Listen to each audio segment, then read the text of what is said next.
Hello. Ta-da. So, I didn't really know what to do today. I was thinking, like, oh, I'll just find something real quick from the playlist, but nothing really comes to mind. So, I don't know. I guess I'll just watch what I was planning on watching for research and discuss as I go. I don't know. We'll see. We'll see what happens. But I have no plans. So, if anyone has any specific requests, now is the time.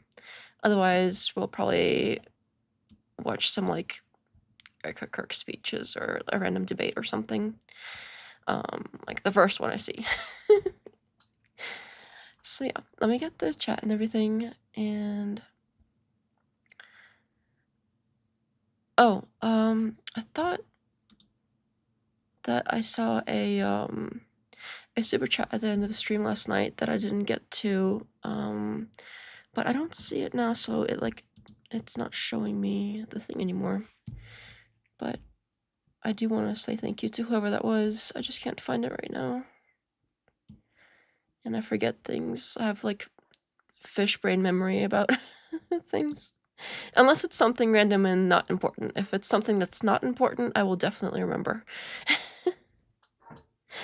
Alright, let me get the chat and everything up here first. If I can. Oh, I already had it somewhere. I lost it now. Oh, here it is.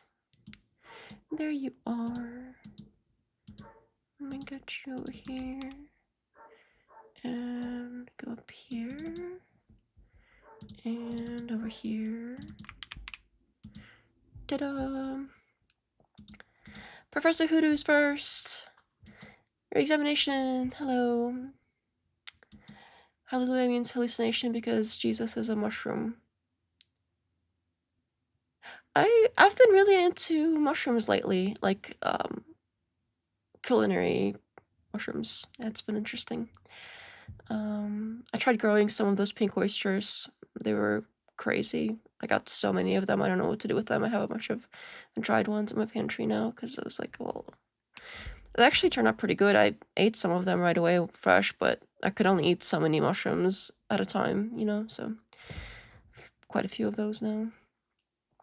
It's actually pretty fun, pretty fun to grow mushrooms because they're, I don't know, they're just so, and oh my goodness, they're actually just,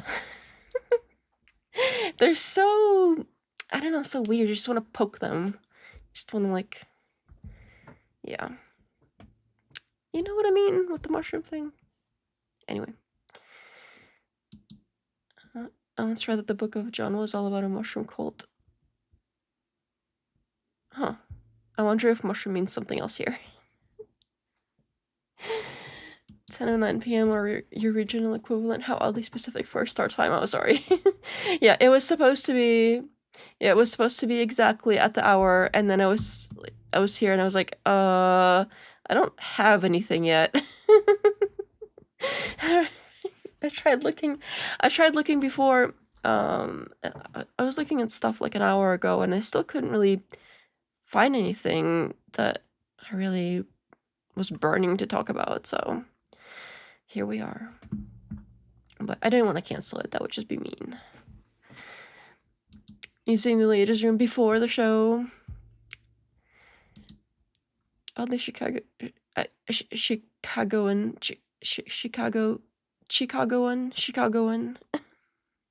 don't know how to say that. Because it's Chicago, but Chicago, if you add things to it, it starts to sound weird. Naz, there you are. Hello. Nice to see you. Nice to see everybody. I am here. Here I am. Just this. Yay. I did not do no baiting. DB Cooper. I grew those two, cut on both sides and get twice as much. Yeah, I actually, I got, the first time I got one of those blocks, from, North Spore. They're pretty great. And I tried with the blocks and I got different types, and the first time I sort of did it horribly wrong, I guess. And I had no equipment or anything. I didn't have a monotub or anything, and I just had the block and I sort of, I don't know, sprayed it, and then I put it in just like a regular tote, and that was the only one that survived despite like the contamination and everything. And then I put the other two outside because I was like, oh, they got like some bugs on them or something, some of those like little tiny ones. And I put them outside because, you know, icky. But they ended up growing too outside. And this was during the winter here, so it was kind of crazy. And then I found out one of those types. I got like the Namiko ones. I didn't think those were going to grow at all because I had them inside for like over a month and nothing. And then I put them outside and sort of like to throw them away. And I looked at them later, and they had grown and then died because I didn't know that they grew. But yeah, I was kind of sad about that. And I'll have to wait until next winter to try to grow those once again because it's too warm for those, for that variety. But the oyster, the pink oyster ones, once I had the block that was spent, and it put out like 2 or 3 flushes of the mushrooms. It was crazy. And then once the block was pretty much, I thought it was pretty much done, I went and I did the straw in a bucket. I just like soaked some straw in lime water, not like the lime you eat, but like the lime. Anyway, like a lime. Anyway.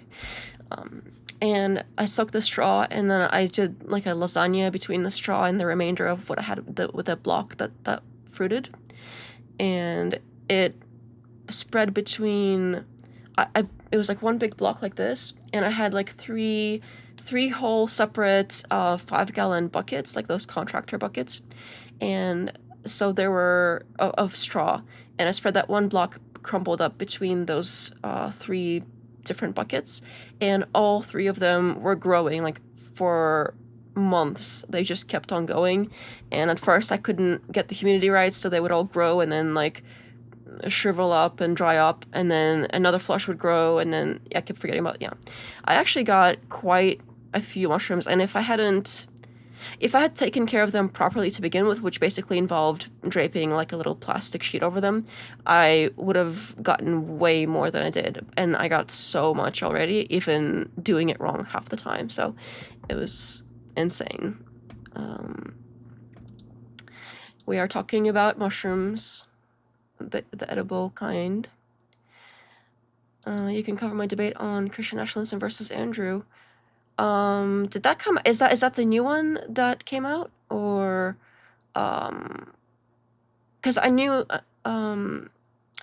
there was one that hadn't come out yet, but I don't know if they dropped that one or not yet, or if there's still one that they're hiding. We covered the forced auction and divorce and intermarriage one already.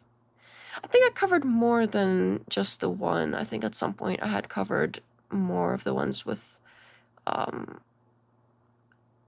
your debate in them. But yeah, that might be fun, especially since those are generally pretty short. That might be a good thing to do at some point. Ricknell, O'Hara clan, hello, Galadriel, started after Baron. Oh, hi. Okay. I watch Baron sometimes, but it's more like I tend to kind of, if I'm doing other stuff around the house, I tend to put them on sometimes and listen in. But often I'm like too busy to really sit through like hour long shows and then the Kindness one. So sometimes I'm not up to date with everything. Like I actually didn't have a chance today, so I apologize. I saw the title though, but so often it's when the streams get hours and hours long, I can't do every single one, so I may not be up to date. Lyme disease. Oh, not that kind of Lyme. I did the same thing with straw and 2-gallon buckets. I failed. Well, I succeeded, so maybe, I don't know, mushroom queen over here. All hail. Yeah, I don't know how you could really fail. It's pretty foolproof. I think the only thing you could really, if maybe there wasn't enough moisture or something, that might be possible, or too much moisture, and well, that's kind of unlikely. I don't know what could have happened, but especially with oysters, they're so foolproof that it's actually crazy how much stuff they put up with. Definitely mushrooms. You can only cover 2. We didn't cover the one with the book. Oh, okay, yeah, I'm down to watch that. That's definitely something. I need bigger buckets. Oh, that could have been it too.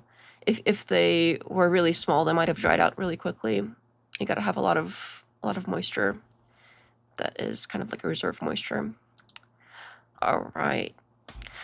So I think the first thing I did record already a video on this that I have to edit. I'll be doing that after this, probably tonight and all of tomorrow. So I do have 2 things coming up that I was just recording. The bird wasn't here, unfortunately. I know people didn't mind the bird, so they might hear the bird in the next 2 videos I put out. He was a little bit squawky. He wasn't too bad, though, this time, so it went a lot better. It was much easier.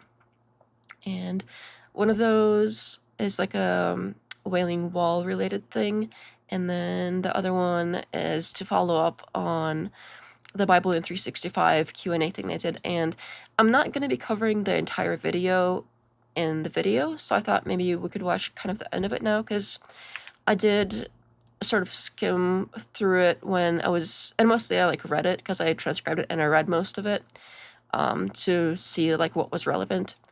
But as far as like sitting down and watching it, I got through maybe a third of it.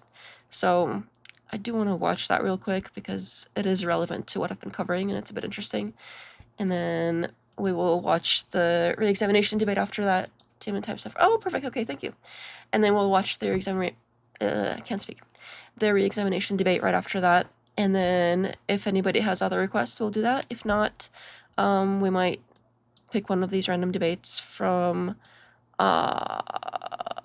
modern day debate, or if there's another like Erika thing speech that I want to watch, because there's so many, there's so much content that how do I put this? There's so much content that it's hard to catch everything, and if you just search through the transcripts, it's one thing and you can catch a lot of things, and especially if you have something in mind and you're like, okay, what are the other times this have been mentioned, or like, given this topic, find all the things related to this topic. Those things are great with transcripts, but there are things that you just don't really know until you watch that aren't really searchable. Sometimes there are things that I just happen upon when I'm skimming through videos, and I just happened upon where I clicked on an area and I was like, oh wow, that's so weird that this and this happened, and sometimes I throw them into the video too. But I don't know how to really describe it, but there are things that if you don't know what you're looking for, you can't find it. And so until you watch it yourself, a lot of times you don't know what you're looking for, but there's so much hours and hours and hours of content to watch, of just the ones that have Erika in it, and then probably like thousands and thousands of hours of Charlie Kirk in it. So it's a lot. I think the multiple problems with the transfer of Charlie to the hospital is a huge issue. Yeah, that stuff has always rubbed me the wrong way. I don't know exactly which part I'm more concerned about. It's almost like everything somehow went wrong, and I don't know. First of all, how do you? I don't know, if somebody gets, if something happens like that to your boss. First of all, the Mikey just walking away is super weird. And then the other stuff, I don't even know what to begin with. Everything is so weird. They just like pick him up and grab him and try to shove him into a car, even though they have medics and stuff on site. They reject the medical bags. Either they are, I know Candace covered this earlier. Apparently they either are giving CPR or they're definitely not giving CPR. It was very weird. And you would think something like that, their story would be straight if there wasn't anything weird going on. But they can't seem to get their stories straight. And the whole, I think I remember hearing at some point they didn't even go to the closest hospital, and then there was the whole Oh yeah, I gotta do a summary. You know what? I did hear that on Baron's stream, the one I did watch yesterday or the day before. I think it was maybe the day before. Somebody did ask for a summary, like a couple hours of summary of everything we know. I don't think we can fit everything we know into a couple of hours. There's so much information. But I do think it might be worth making a summary of some sort, like beginning to end, of kind of the overall overview and the most compelling weird points. Like anything that's weird or off, and anything that's inconsistent. Some of those bigger points, I think it might be worth making something like that. But I do want to get, there are these rabbit holes that I'm chasing down first, and I want to get all of those out, because every time I find something, I'm like, oh my gosh, I really want to tell people, but how do I best tell people? And then I got all this other supporting evidence, so every thing, it turns into a whole video with all kinds of other information packed into it. So it's been difficult to like sit down and be like, okay, I gotta do a summary from beginning to end. And then I find something and I'm like, okay, well, now I have this particular thing and I got to track it down, and then it becomes its own thing again. And it's an endless cycle. It's been crazy. There's so much here. It's almost too much information. Luckily, there are lots of people going through it, because if it was only like one investigation team going through this much data, I don't think they would get as much out of it as you can with many, many people going and exploring it. 2 EMTs were left in the dust. Yeah, I heard, I saw the video. I think we played it on this channel in one of the previous lives, where they had this red bag with all the stuff in it, and they were trying to be like, hey, take the bag at least. Like, they rejected the people coming with, but okay, whatever, you would think you would want the people with the medical training to go in the car with the medical stuff, but they even rejected the bag, allegedly, with the medical supplies. So it's like, you couldn't just grab? No? Okay. Anyway, I don't see what was so important about all of those people being in the car that they couldn't trade one of those people out for a medic. I don't understand that. Or even 2 medics. I don't understand why 2 of those people that were in the car couldn't have stayed behind and let 2 medics go instead. I don't know how they could possibly even have an answer for that. I can't think of a single possible thing that would be a legitimate reason to have that happen. Like, none of them are so important that they literally have to be there, because, well, none of them really did anything. It's debated whether they even tried giving CPR.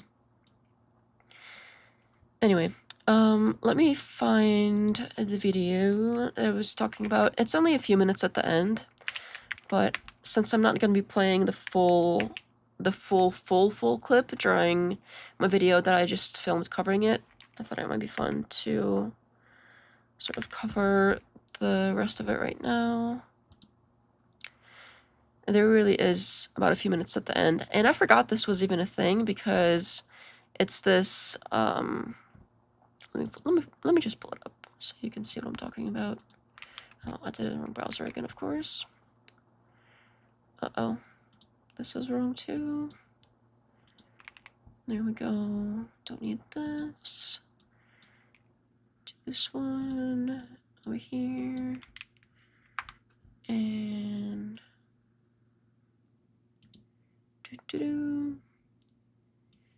now. Yeah, so I totally forgot. Not totally forgot, but I sort of knew the whole time that Erika had this whole Bible in 365 company that's also this Proclaim clothing company, and she's like this CEO of all these companies beforehand, so she knows what she's doing, even though it's literally like she designed some shirts or something and started a podcast that she doesn't even seem to run. It seems like she has other pastors doing it. Anyway, I haven't looked too deeply into this Bible in 365 just because it looks like Bible stuff that I wouldn't have a lot of input on. Long story short, it does seem like she owns it or founded it at the very least. And then there's this Pastor James Kaddis, who also has his own YouTube channel, by the way. And I have seen a few things. I haven't actually sat down and watched in detail all of it, but I have seen a few like titles and clips and videos of him basically defending Erika. Like, no matter what happens, Erika can do no wrong whatsoever. So I don't know. He seems shady on his own too. I don't really know what it is about him that's making me think he's shady, but for some reason he seems shady. I don't know why. Don't ask me. But apparently he seems to run this whole Bible in 365 thing with her, and it's really not a large thing. You would think it's like, oh my gosh, Erika Kirk, Charlie Kirk had like millions of followers and subscribers. He was running this organization with millions of dollars, and you know, there's his wife, and now she's taking over as CEO and chair, even though he wasn't chair. Anyway, you would think that her stuff would be like, oh, well, she's also important because she's this boss babe thing. She's claiming to run these companies before she had to run Turning Point. So before she took over Turning Point, she also already had experience being a CEO, apparently. But it's literally like she designed some t-shirts and started a podcast, which, I mean, that's a thing, but it's not quite remotely close to the level of running a multi-million-dollar organization, multiple multi-million-dollar organizations. Anyway, so I even forgot this was a thing. Not that it existed, but that there was a whole channel for it and everything. And oh, this one's all messed up. I messed up my stuff earlier. Let's see if that. Oh, okay, that didn't do the other one. That's good. I don't think I should have done that. I apologize. I was trying to fix the lighting in here earlier, and it didn't seem to work that well. The lighting in here has been weird the whole time. Every time I try to fix it, something is still off. I don't know exactly what. I might have to get one of those lights that has the like umbrella looking lights. I might have to do it. I've been trying to not do that because I don't have a ton of space to work with, and they take up a ton of space. So that is unfortunate. But anyway. Now I need this one. And let's show you this window that I'm looking at. So yeah, she has this Bible in 365 thing, and they have their own YouTube channel for this clothing brand / Bible thing. It's also interesting, like, so it's also selling religious stuff and using religion in a kind of like, oh, it's a business thing, which I find interesting. Not that it's inherently wrong to have religious themed products and or services, I guess, because there's plenty of them, and I'm sure it's a way to spread the word or whatever. But I don't think that those are nonprofits. So I'm not 100% sure, because I know she had that organization that was nonprofit for when she was a teenager that worked with the military for whatever reason, which is totally normal teenage stuff, right? But I'm not sure about these particular ones. I might have to do a separate deep dive into them at some point now that they have been brought into the collective conscious again, I suppose. But it's basically, let me just show you. Why is this sidebar there? I don't want that. See if that's still a little off. Okay, that should be better. Ready, and there we go. There's been some debates on court packing with that Ryan Muller. I can't say that, I'm sorry. The guy, super fascinating, frustrating. I can't speak today, something's wrong with me. Super frustrating, he's really talking... That's not what that says.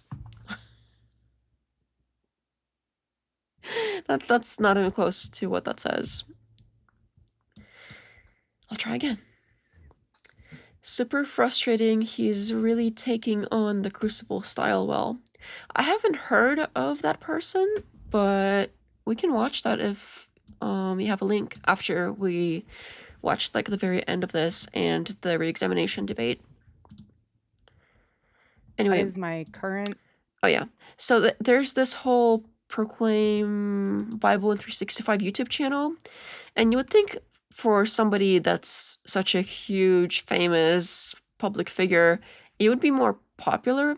It's only got like 11,000 subscribers, which, like, to me, that's a lot. But for somebody that's running around in circles with the president and the vice president and is acting like a very big deal in general, it doesn't seem like a lot. And I wonder if she went on this channel, on this show, to like boost it a little bit, because she knows that wherever she goes to speak about stuff, people have to go and watch it to see what other crazy stuff she's saying. So it's like her way of drawing attention to the channel, maybe.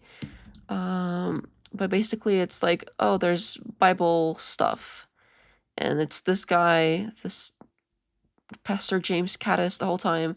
So it's just Bible stuff and this pastor that gives me the creeps for...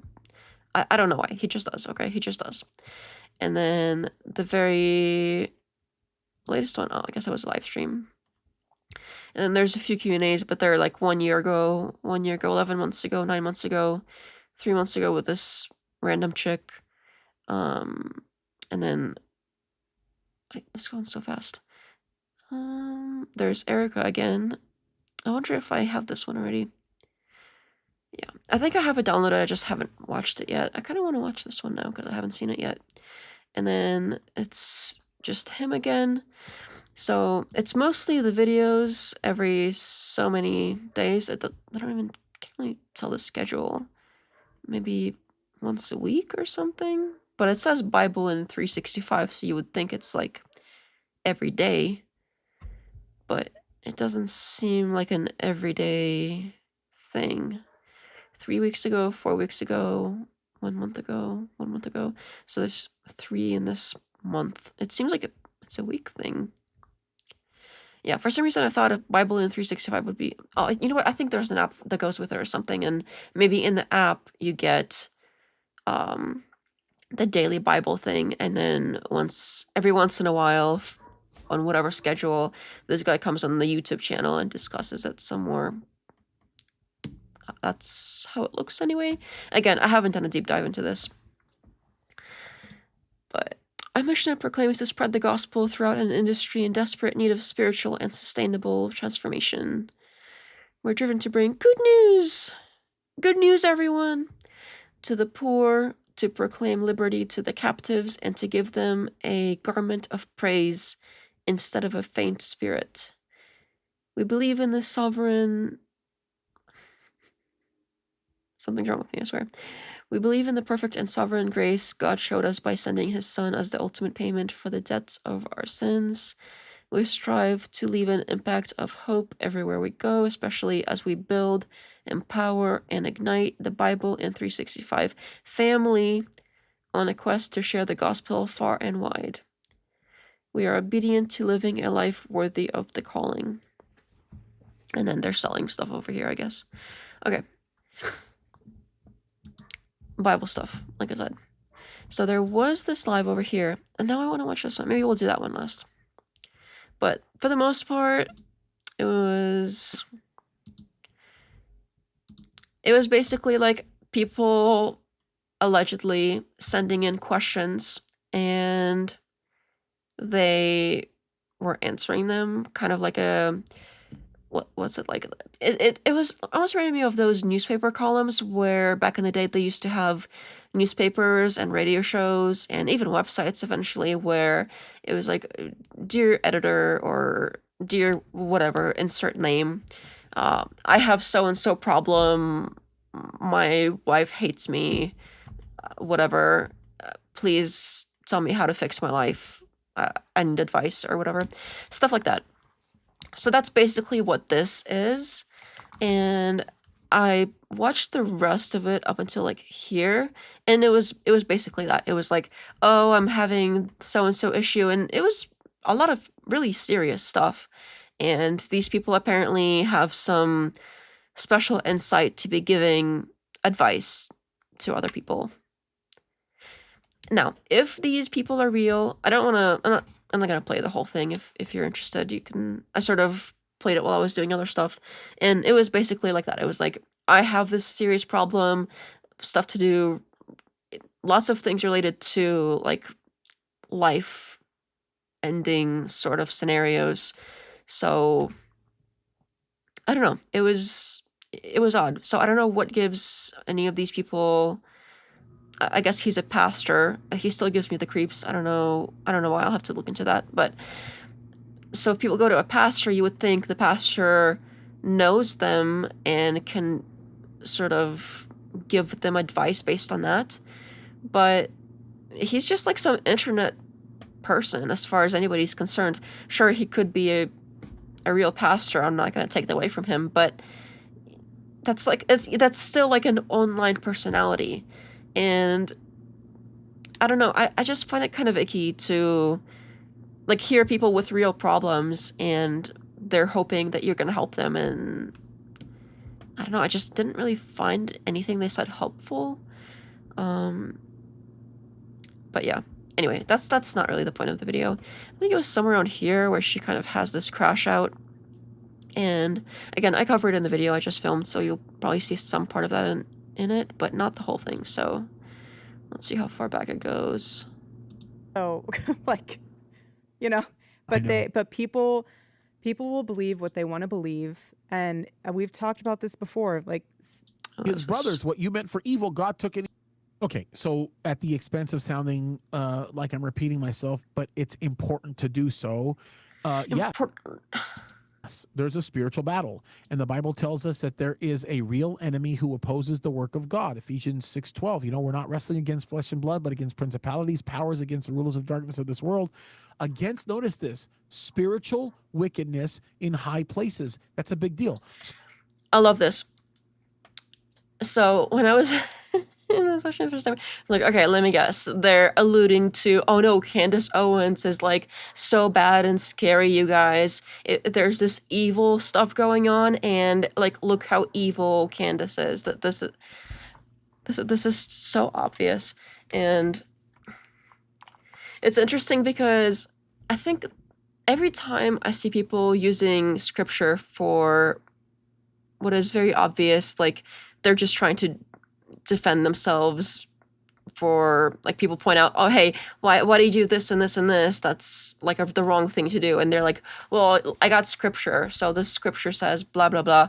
And they'll like twist it to make it their own and put themselves in the role of the hero of the story or the victim of the story more often than not. I think the victim is probably more common. And then there's some sort of evil or adversarial person or entity in the story as well, and they'll put whoever is pointing out, like, hey, what are you doing? Anyone that's criticizing the person, that criticizer, sorry. Can you tell I'm not prepared for today? That critic is usually going to be the one placed in the role of, oh, the evil enemy person, because when you're doing something right, people are going to start attacking you, which isn't wrong, but it's also true that if you're doing something wrong, sometimes people are going to point that out and criticize you for it. So just because people criticize you doesn't mean that you're doing something right. Does that make sense? Like, again, they take things that can be true for people that are genuine, and then they sort of use it for their own benefit. in my opinion, of course. It's like me as I watched it, it was scripted. He had her notes and offered to read them for her at one point. She quickly jumped in. Oh, I remember that. I think it was somewhere. Oh, when she started the crying thing. Okay, there was a crying thing. Is that somewhere over here? Let me see if I can skim through where the crying part was. And it wasn't even anything. Because and look for believers. You know, I wonder. Oh, why is this so like squished weird? What is going on? Oh, okay. There we go. So I wonder if what was going on is people kept saying like, hey, she seems too happy. She seems like she doesn't really care. She's laughing about these emojis on the call days after her husband passed. And she's talking about selling merch, event of the century, etc., etc., etc. So she's saying all this stuff and the public is like, hey, that's super weird. She doesn't even seem like she cares. So now they have to come out and be like, oh, now make sure you cry about you gotta cry on air. So she's got her tissues and she's always like patting her eyes with her alleged snot. Like she'll like and like nobody does that anyway. And she'll be constantly going around with the tissues. And then people are like, well, she's not really crying. It's kind of creepy and off-putting. And so you got to play it up a little bit. You got to play it up a little bit, lady. What are we paying you for? Allegedly. And so here, it's not even anything that was really... Basically, somebody called in, if that was even a real person, but they were talking about how, oh, well, I have this thing and I used to be like this, but then I started doing the Bible stuff and now I don't nag my husband anymore. And it's like, why do you even need to nag your husband? Etc., etc. And it was very well written. It's almost like, you know, a writer wrote it. Anyway. And then she was reading that and she was like, she just starts this like breathing, like crying thing. And I think it's over here somewhere. And then he's like, oh, well, it's okay, honey. Why didn't I read it for you? And she's like, no, people need to see me cry and struggle. Okay, she didn't say that, but she just like jumped in and started like, no, you can't read it for me. If you read it for me, how will people see me crying and struggling and being sad? So yeah, it felt so performative. Like if you really, anytime that I have felt like really sad where I really needed to cry, and if I was in the middle of doing something and like I was just too sad to handle it, if somebody offered to like take over for me so I could go and compose myself, yes, like automatically. That's not even thinking twice about that. That is a normal human behavior. Is like if you're really struggling, you're not trying to like let people see you crying unless you want them to for some reason, which is creepy and crazy. So the fact that she's like, no, I want to finish reading it for whatever reason, like, I'll just play it because I keep talking about it, but it was so creepy. You know what? I wish I had a timestamp for it. I think it was probably over here somewhere. Where's the crying thing? It's just so performative. She gets it. She realizes that. Yeah, it's right here. Big thing, right? It has to honor God. So she had an emergency hysterectomy, and they elders who know you personally. Serious stuff. Gone a lot. A year ago, I was questioning my marriage and felt like I was losing myself. Yeah. So, some lady wrote in apparently. Doing those things, and I. Okay. For the majority of my life, I wasn't sure what I believed in, if anything. After what happened to Charlie, I felt this need to join a church. After attending a few different churches, I finally found my church family. The first service I attended, I bawled my eyes out. I felt a presence of the Holy Spirit that I've never felt before. My kids are 9 and 7. I have been married for 10 years. My husband is a hardworking farmer who has gone a lot. A year ago, I was questioning my marriage and felt like I was losing myself in the chaotic life of work and motherhood. Since finding a church, I recently got baptized. My kids attend Sunday school, and we talk about Jesus in our home daily. Instead of nagging my husband, I embrace his hard work.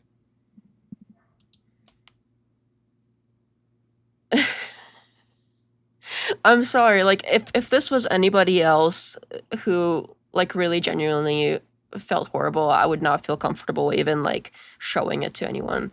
But, like,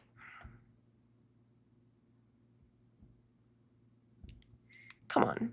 Yeah. And look at him, he's like, oh no. Oh. You guys getting this? She was like, don't steal this moment. She's practicing simulating emotions.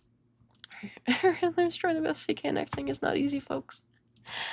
Yeah, I don't know. And this is, so he's like, oh, honey, let me you'll see.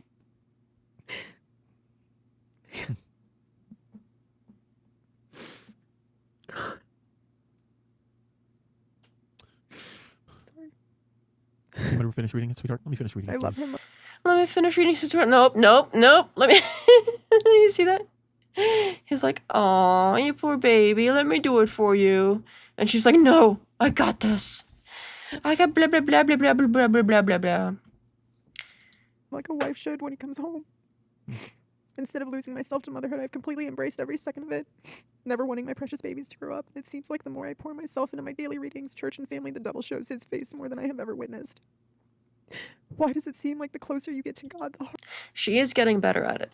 harder the devil works on you? Yeah. Look, for those of you that can't see, and I have the blessing and the benefit of knowing Erika and Charlie so well, I know exactly why Erika's in tears. You know. Oh, for those of you who can't see, make sure you guys know she's crying, you guys. She is crying. You made her cry. How dare you? She is crying. Everyone crying. If you can't see the screen, if you're like in your headphones or whatever, I know some people like to listen to podcasts, not watch them. But in case you can't see, she is crying, y'all, with tears and shit, guys. Look what you made her do now. It's really funny. I think one of the very first times she's got like the hat on, but when she finally squeezed some tears out, she's got to like really like show them off. She like lifted her, she's like lifting her head out so everybody can like make sure they can see. Like, okay, there you go. You see that? Like, that is not a normal thing to do. I'm sorry, like none of this. It's a lot better acting than she has done so far, but it's, come on. I talked to Charlie about Erika. And now he knows why she's crying. Okay. Now he's gonna lecture us. You made the lady cry, and I'm gonna lecture you about it. Privately, when he was like getting ready to propose to her, and he wanted to talk about like, what do I, questions about that. One of the things that he said is my wife's my fiance, what I hope to be my fiance one day. She's a godly woman. She's a woman that yes, she's a godly woman with her history of total godliness, not anything ratchet or anything.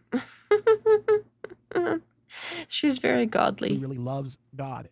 And I sat down with them before they both got married, and I said, look, when the two of you get married, God is going to use you in a way that is so extraordinary that the enemy is going to attack you in ways you've never been attacked. There you go, the enemy again. There's always there's always the enemy. It's like, oh, you're gonna get used, and the way that you get used is because it's God doing it, and now nobody can say anything about it because clearly everything that happened was God's plan, and it's God doing it, nothing shady at all, because God can't possibly do anything shady, so therefore we just say God did it. Whatever it is that happened, well, God did it, therefore it's all perfectly good, right? He has the script. She has an onion machine. I haven't heard that before. I feel called out because I'm listening and not watching. Well, Rick, no, in case you didn't know, she's crying, okay? And it's all your fault. It's all your fault. All those people that are criticizing her and like she's just like trying to do her best, but the enemy, the enemy is out here somewhere, and they're getting her, and she's like, oh my god, she's crying, you guys. Godly glaze. Attacked before. And then when Charlie went to go be with the Lord, Erika and I were talking about this. I reminded her that the enemy was going to attack her harder than anything she's ever experienced before, because the devil hates godliness. He hates. Sorry. She is just so godly, and you guys, you made her cry. And obviously it's the devil, because if she's getting attacked, it has to be the devil. And it's because the devil she's just so godly that the devil hates her. The devil stuff is like so hateful, and she's just so good and godly and pure. And the devil hates stuff that's pure. Therefore, if she's getting attacked, it means that it's for sure the devil doing the criticizing, and it's for sure because she's just so honest and pure and innocent. Are you for real, bro? It's people who act righteously. So, I'm giving you context for why Erika is in tears right now. So. Okay, he's got the context. Thank you. You gotta make sure you remind people that Erika is in tears. Gotta make sure everybody knows, in case you weren't watching. You understand it because the attacks are real and they continue to happen. And God's faithfulness, although very obvious and very apparent, so are the attacks of the enemy. So let me just say this. Without getting emotional, I wish I could just fly over there and give you a big hug. I'm sorry, Erika. It's just what's so powerful to me is that anyone who's married that still has their husband or spouse here, I want them to love their spouse so much. And I love that she's realizing that nagging is not gosh, they're here, they're breathing. Love on them. If they're doing something that upsets you, communicate that, but don't hold that against them. Don't try to fix them. Don't try to mold them into something that you think they should be. Just love them. Love them. That sounded like a little bit... Did you have issues with that in your life? I mean, it's oddly specific that this particular, like, the nagging thing, suddenly, like, she's like, oh my god, I'm crying. But we've seen previous interviews where she basically said they didn't even fight, and they had this perfect fairy tale relationship, even though the night before he died, he wasn't even sleeping in the same bed as her, didn't even have his wedding ring, and they didn't even talk right before he left to go to the event. Like, okay, but perfect relationship, no fights ever. They were just wonderful fairy tale marriage, and God wanted him to apparently die because reasons. So yeah, he just really thought that, you know, Erika Kirk should be the CEO and chair of Turning Point USA. Therefore, Charlie had to go. And, you know, who are we to say what God's reasons are? I mean, God is doing it. Therefore, we have to accept it as good and righteous and true. And anything that possibly has anything negative to say about it that's clearly the devil.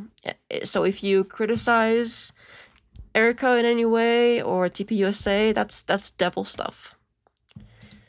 Thank God he gave context. I would have thought she was faking.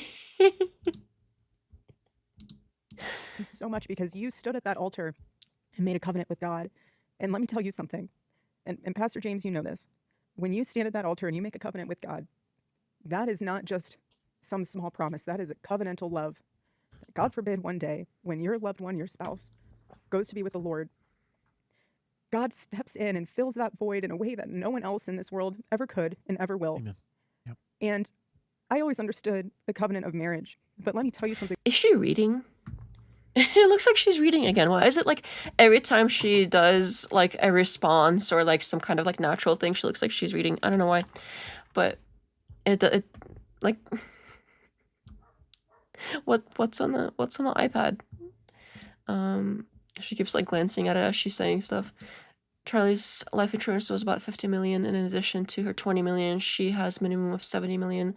Why would she do any of this? She sold 5 million in books about the Sabbath. And then I heard, I haven't verified, but I heard somebody say that also apparently Tucker Carlson ran like what's it called? Like a Gifts on Go or something, and got her an extra $2 million because she's a widow, you guys, a widow. She's a poor widow, and she's basically broke. I mean, she only needs 5,000 more gazillion dollars in order to feel secure.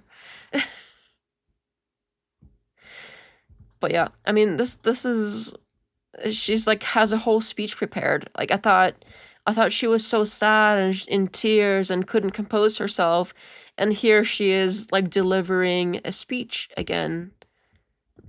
Totally natural, y'all. Love your spouses, guys. Send in super chats during their debates and give them your book sales profits. I like that. When you become a widow, you see it on a totally different level. And to be able to feel the presence of God in your life on that, and that's like such a magnitude way, it puts everything in perspective. So why my heart is just like reaching out to Mandy is because she gets it. She gets it. She realizes that all the little stuff, like the spoons in the sink and the dishes on the table and, you know, the clothes on the floor and they're not in the laundry basket, like, who cares? Who cares? Your husband's alive. Go and run up to him. Give him a kiss. Write him a note for his lunchbox. Like, just love on them.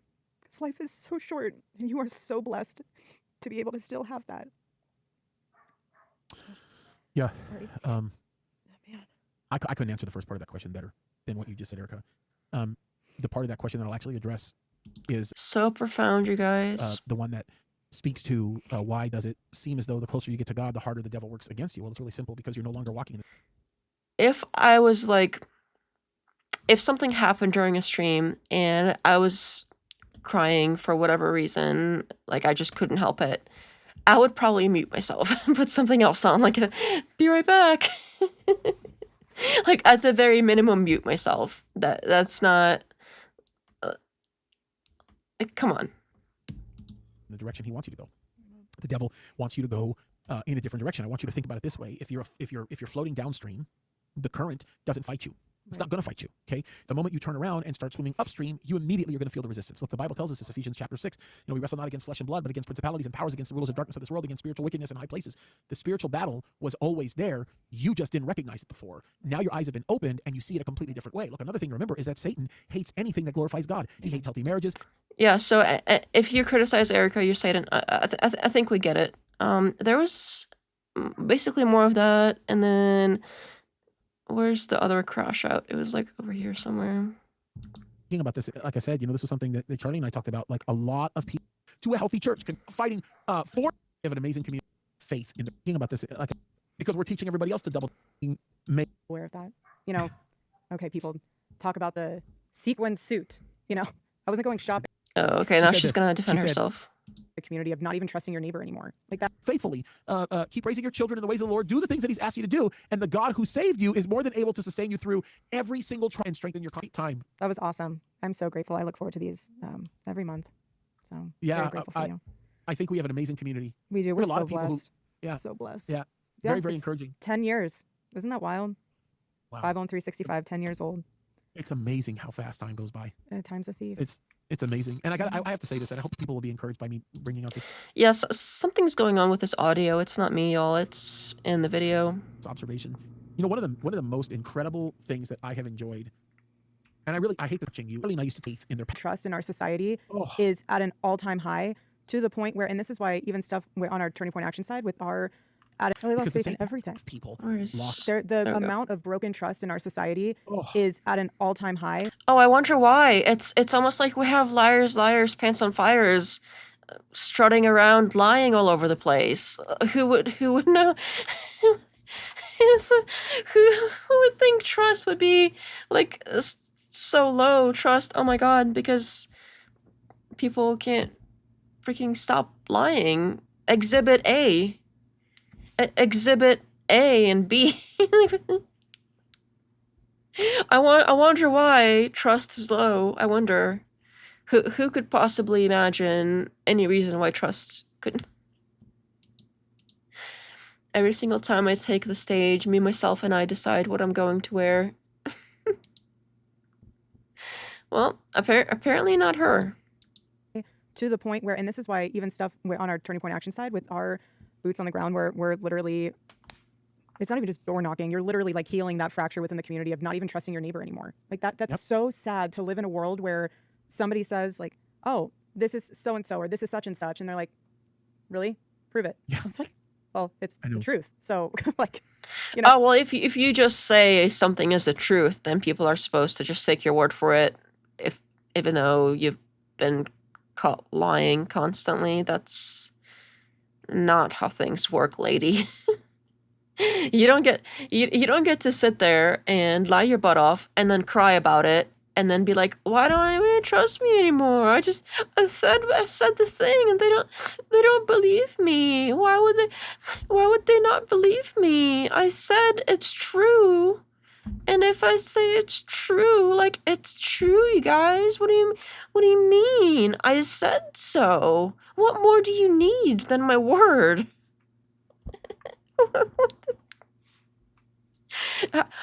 People demanding evidence for things. Wow, that's like so bad, guys. That's so bad. But people will believe what they want to believe, and we've talked about this before. Like the truth won't set some of these people free because it's not their truth. Yeah, they don't want it, you know. And I was thinking about this. It's not their truth, but it's your personal truth. Then what? We have personal truths now that are not just the truth. Okay, that's interesting. Kind of reminds me of a lot of the right criticizes the left specifically for this like concept of wokeness, and that has a lot to do with having a sort of personal truth as well. Oh, I forgot what it's called. There is a name. There is a name for it that the left uses. It's slightly different than your personal truth, but it means the same thing. So it's the parallels are interesting. It's the enemy sabotaging their audio, obviously. I mean, they're speaking truth all over the place. They're just like, truth is like spilling out of their eyes and ears, apparently. And, you know, Satan, he can't have that. Clearly, if things are going wrong, it's Satan, and he hates all things that are good. It just means they're good. Logic, y'all. Logic. Quit picking on the widow. I have a bid for that as well. I'm really excited to edit this upcoming video because I have a plan for that as well. I wish I had more, when I was recording, now to think about it, I wish I had put more lines in there that had the word the widow, because I have a plan for that too. But I think it's only in there like once, which is unfortunate. I should have done it at least a couple of times. I might have to see if I can like voice over for a bit or something. Like I said, you know, it's going to be funny. I think you could probably imagine what I'm going to do with that.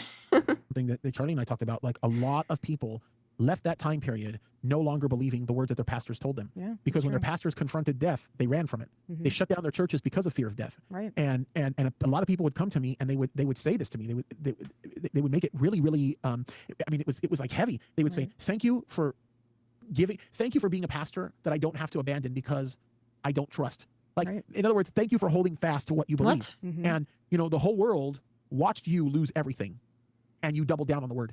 You doubled down on biblical principles. You doubled down on the Lord. Come on. What a blessing. Like, I've been blessed to watch that. And you guys, people say I'm like so honest, therefore trust me. You gotta trust the things that I'm saying, because everybody tells me all the time. They're like, wow, I'm really glad that you're like such an honest person. All these other pastors out here, they're no good, bro. But you, it's the real deal. That's the real deal right there, buddy. I think that's what's made Bible in 365 so much more meaningful. Right. Because we're teaching them. He reminds me of what's that character in South Park that's always like, is it Tweak that's always like going like squinting his eyes like this and going like, is that Tweak, the one with the coffee? No, maybe it's maybe it's Butters. I don't know, a few of them do it. I don't know, I can't remember if it's Butters or Tweak. Maybe it's Tweak. But every time he talks, he like squints his eyes kind of like that and has this sort of pattern of speech. I don't know if you guys know exactly the character I'm talking about, but that's exactly who this guy reminds me of with his manner of speaking and the eye squinting thing. And I think that's what's made Bible in 365 so much more meaningful. Right. Because we're teaching everybody else to double down on the Word of God, right? To go seek Him and to look to Him. And you know, I'm going to do this. My sister, she sent me this text, and she told me to tell you this, and I'm gonna have to read it. I just have to read it. Okay. She said this. She said, because she tried to call me, and I said, I'm doing the Q&A with Erika right now, and then she said, listen to these words. May our great he's doing bird hands too. God continue to bless that woman immeasurably. Make sure she knows how much we love her. Extra bird hands. So sweet. Like what an impact that's being made here. It's incredibly. Wow. I'm gonna take a liberty and read one more. bird hands emoji. I tried making one. The AI had trouble with it. I might have to commission it. AI couldn't do it. I wonder if they finally release the new like Fable version of Claude, if it might be able to put something together like some illustration on a canvas or something. I know it doesn't generate images directly like ChatGPT and the other ones, but maybe it can. It can generate like icons by drawing on stuff itself. So I heard it was extra good. It's crazy it got banned too. It's completely crazy stuff. Part of this, she said, "God bless that woman. Every day is a nightmare, and she keeps carrying the pecking thing. He's doing it still on. Her reward in heaven will be so massive." You know, if a pastor is doing bird hands, that's a special kind of pastor. "I pray that she's comforted by knowing that Jesus is with her every step of every moment of every day. And there are so many of us that continue keeping her in prayer and walking in his truth to carry on the wonderful mission as she did and as her husband was called by God to carry out." Amen. I mean, No, there are that blesses me. That millions of people that feel that way about you. That blesses me. Millions of people. I am well aware that this world does not understand me. Okay. I'm just misunderstood, you guys. Okay. I'm well aware of that. You know, okay, people talk about the sequin suit. You know, I wasn't going shopping and, you know, one of our team members picked out outfits for me to wear that day, and my option was that or like this other outfit that didn't even fit. It's like, all right. Okay, well, the suit, it's not my fault, you guys. It's not like I even picked it. The other one didn't fit, so I had to wear the sparkly one. It was somebody else's fault, okay? That's a thing, and, you know, it's not my fault. Okay, moving on. All right, I'll just wear it. Like, who really cares? It becomes a thing. You clearly care enough to discuss it. The first thing she brings up. Nobody really asked here. It's not like they had an audience question that was like, "Hey, Erika, by the way, what about the suit situation?" And then I remember other interviews where she's all like, "Oh, I don't even really go online. I don't follow all this stuff. I'm too busy to even look at all this stuff said about me. I'm like so above it, you guys." And she seems pretty in the loop over here. Thanks. Why is that even a discussion? But That's no, insane. you're right. So like, they're talking about it. or my rings. I've always worn these rings, except for the one that I just recently had for Charlie's Medal of Freedom. Like, they represent my babies. It's like, I don't need to walk. Okay, you got weird stuff going on. That's fine. People are weird, but I think people are more concerned with the lying and stuff. Like, sure, like the sparkly suit and all the excitement post Charlie's death is super weird. And the rings are like, okay, whatever. But the other lying bits, I wonder if she's gonna have anything on that. Walk around explaining myself of who I am and all of that. Maybe I should. Maybe that's something that like a PR person would say, like, yeah, you need to go on a speaking engagement. But you know what's so interesting is people would say, you know, when Charlie passed, I hate saying when Charlie passed, he was murdered. When he was murdered, I never went on shows to talk about myself. Oh, really? That's not a thing that happened. Okay. This was a clip that I just recorded a bit on for the next video, so I do cover that in the video, but interesting. Didn't talk about herself on shows. Okay. I have some clips that prove otherwise, and there's literally hours of footage out there that prove otherwise, but okay. At all, actually, and that's why really everyone wrote my story before I could even tell the correct version. Yeah. But I went. Really? Because didn't she invite somebody, was it the New York Times, some like leftist publication, into their house to give them an interview like right after Charlie died? Wasn't that her? Because I could have sworn that was her. I got like a hair in my eyelash. It's gonna be annoying. I hate it when this happens. But I could have sworn she was giving an interview in her home like right after the event, and then another one, and another one, and another one, and then selling the book. Oh, I didn't mean to do that. I forgot I had that shortcut. I accidentally pressed it, but wow. I think it's God talking to us and sending us a message I should have it over the whole screen. That would probably be better. But that is appropriate. I forgot I had those. Oh man. I should put that over the whole screen later. That would probably be way more appropriate. I can't believe I just did that. That is very fitting.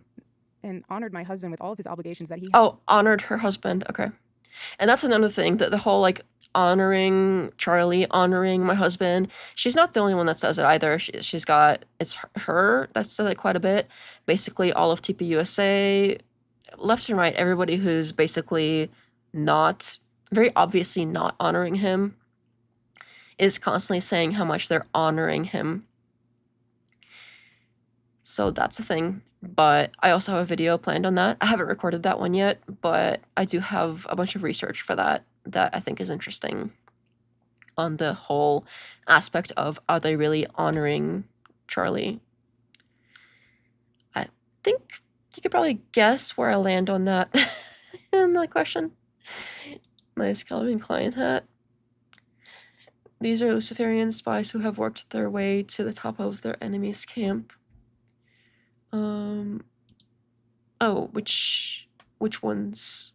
I'm not sure which ones you mean, but I presume you mean the ones that are, you know, saying they're honoring, and they're really not. That he had set, and I wanted to honor him in that way. And, you know, everyone will scrutinize and analyze, and they'll do all of that stuff until they're actually in the position of that person. And it's so easy to analyze. Yeah, I would hate to be in a position where I had a husband and my husband died, but I guarantee that if that ever happened to me, I would not be doing what she's doing. Like, I guarantee that. I am 100% sure that if that ever happened to me and I just found myself, I just like slipped and fell into being a widow, and I found myself in that situation, I would not be doing all this crap. And if, say, my husband was like running some, you know, nonprofit or even a for-profit, whatever. If my husband was the CEO of something, that'd be cool. Any CEOs out there, hit me up. I'm single. I'm just kidding. But if, say, he was the CEO of a company, we make bread, I would not be coming in there like the next day and being like, hey, by the way, I knew everything. He told me stuff about the job. Like, he would vent sometimes, and I know some names of some people here, so I think I should run this company now. I think I'm pretty qualified, because he told me stuff sometimes, and, you know, that's just what we do. If you're a widow, you get the husband's job. That's the rules now. That's what I heard, so give it up. Someone, when you really don't even know them or understand them, but those that really understand and know God and Christ, like, they get it. And I have a note on that too, but I'll save it for the video. I don't have to explain myself. I mean, all that matters is... I don't have to explain myself, and literally just sits there explaining herself the whole time. I don't have to talk on this podcast show thing at all. I don't have to. I'm still doing it. Like, okay. When I come Good to home, know. My baby's running into my arms. That is like, when do you go home, lady? Because it doesn't seem like you're there an awful lot. the most precious thing. And, you know, it's so interesting too is Charlie and I, like, you know. So she's like leaving her children at home with, I presume, a babysitter or something, while she goes off to do this boss babe thing that she doesn't need to do because she's literally swimming in cash. Oh, I have apparently a thing for that. She's literally swimming in cash, and she doesn't have to go anywhere. She could literally sit on her pile of cash and wipe her fake tears with her real money and not have to go anywhere and just be with her babies. I'm sure the kids would appreciate that. Imagine, like, losing both parents. Man, that's rough. But no, I mean, that's what she just said. She's like, she goes and does her boss babe thing, and then she comes home sometimes, and it's so nice to, like, see her kids sometimes once in a while when she comes home, and they run up to her. Man, she's really just telling on herself. Imagine, like, this is why it's so unbelievable, because over and over and over again, Charlie had made this same statement. Like, Erika does stuff at home. She's taking care of the kids. She's got her little projects, the proclaim and the Bible thing, like this stuff that she's doing. These are her projects, and she's doing the CEO stuff. It's so cute. She's got like her own thing. I think I covered this in the last video I did on the video. It's like she's got her own thing, and that's how he explains it. He never is like, oh, well, me and Erika, or Erika and I, we're like running this TPUSA thing now. Like, she's in it with me. She's doing all this stuff at TPUSA. Like, no. She's at home, and she's got her side projects. She's also a CEO. Like, oh, how cute. She's also a CEO, apparently. She's got her like little businesses, and she's got her little like clothing line. Like, oh, she's got fashion stuff, and she's totally like a CEO leader. It's so cute.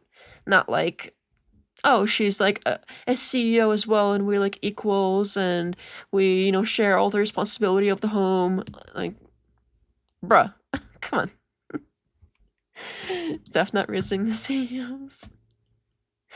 She was recorded asking for the names of the people watching the kids so she could thank them. Damn, really? I don't think I have that one. She didn't even know the names of the people watching Charlie's kids. I don't know why I said it like that. Kids. Kids. Wow. If I haven't seen that, but damn, if that's true, that's messed up. Know this, there was no separation between us, between anything. Yeah. I mean, he's my best friend, and love him so much. And, even too, all this drama on the internet of people claiming that the video that I had in my YWLS intro was AI, and it's like, oh. First of all, I would never, that's just sick to even think that someone would even... Oh, like, that's sick, but everything else you have done is totally kosher.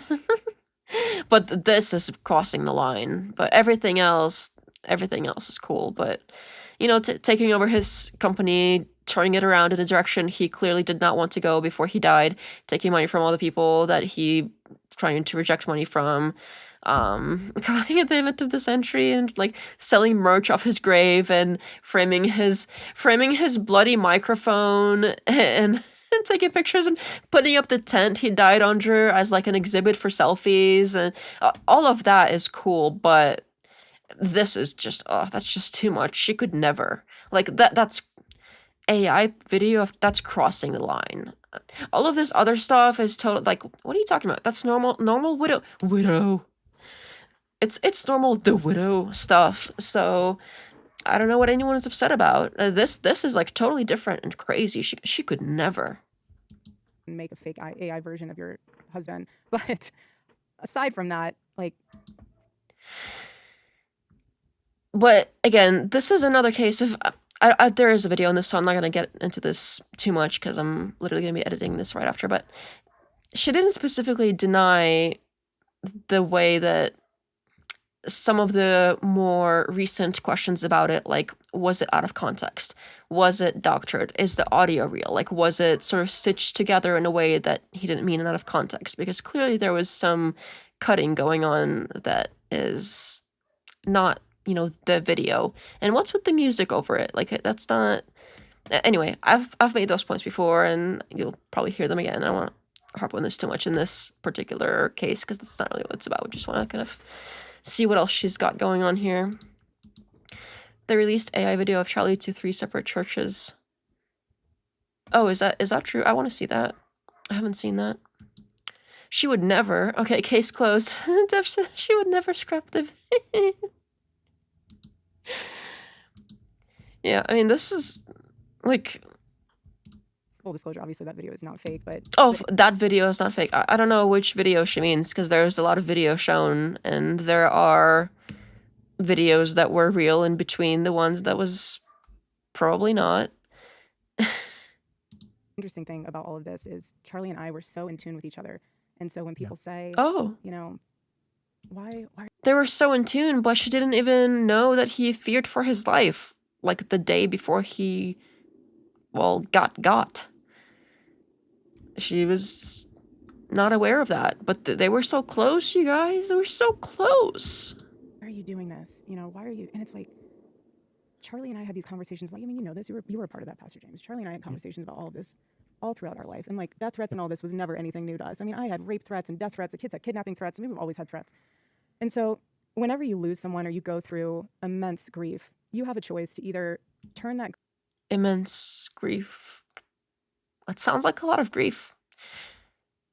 Okay, I'll take her word for it. Grief into purpose, or let that grief absolutely consume you to the point where you are worth nothing to anybody. And you know, you, like you mentioned earlier to the young lady who asked about, you know, feeling it when she's 35 if she can't find another husband or whatever, having more kids, like you have to be constantly in a position of thanking God for what you do have left.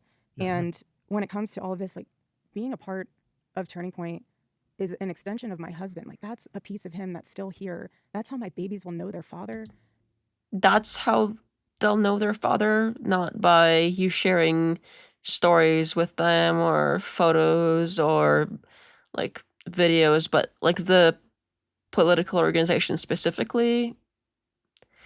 I don't know how I feel about this one. Honestly, it's not like the worst possible thing in the world, but I don't know. Maybe Charlie felt differently. He was very political. That was a big part of his life, but he did seem to at least claim to make a point that when he came home to spend time with the kids, he would like turn off his phone and not even like answer stuff and try to really focus on the family, which I think is respectable. But you would think somebody would want to be remembered and known by their kids. Like if I had kids and I was gone, I would want them to maybe hear stories about me and like stuff I like to do on the weekend, how I liked my pasta or whatever. Things like that. And of course, if I had political opinions or if I ran some like organization or something, that would be good to know also, but I just think it would be kind of sad if that was the primary and or only way that they would know the parent is like the job that he had. I don't know. It just seems like, I guess I hope that there's more to me than that if that ever happens to me. And you know this, Pastor James, like, thank God. I'm so grateful that Charlie included me in every. By the way, none of that, even if we are completely, if we say completely like this is a perfectly like normal thing and there's nothing weird here at all, that the kids will know their father by like the organization that he honestly did spend a lot of time building. So honestly, like even if you take that on its face, none of that means that she has to be running it. What part of that means that she has to be the one that is sacrificing her time with her children and running this organization? Like, I think if the kids could pick between more time with mommy or the organization that their dad built that they don't really understand, and if they eventually grow up and they want to understand it and learn about it, then they could do that at that time. That she doesn't have to be running it. And if they could pick between more time with mommy or mommy goes away and runs this organization that daddy spent a lot of time doing, which one would they pick? I mean, let's be real here. I think it's the more time with mommy, but that's just me.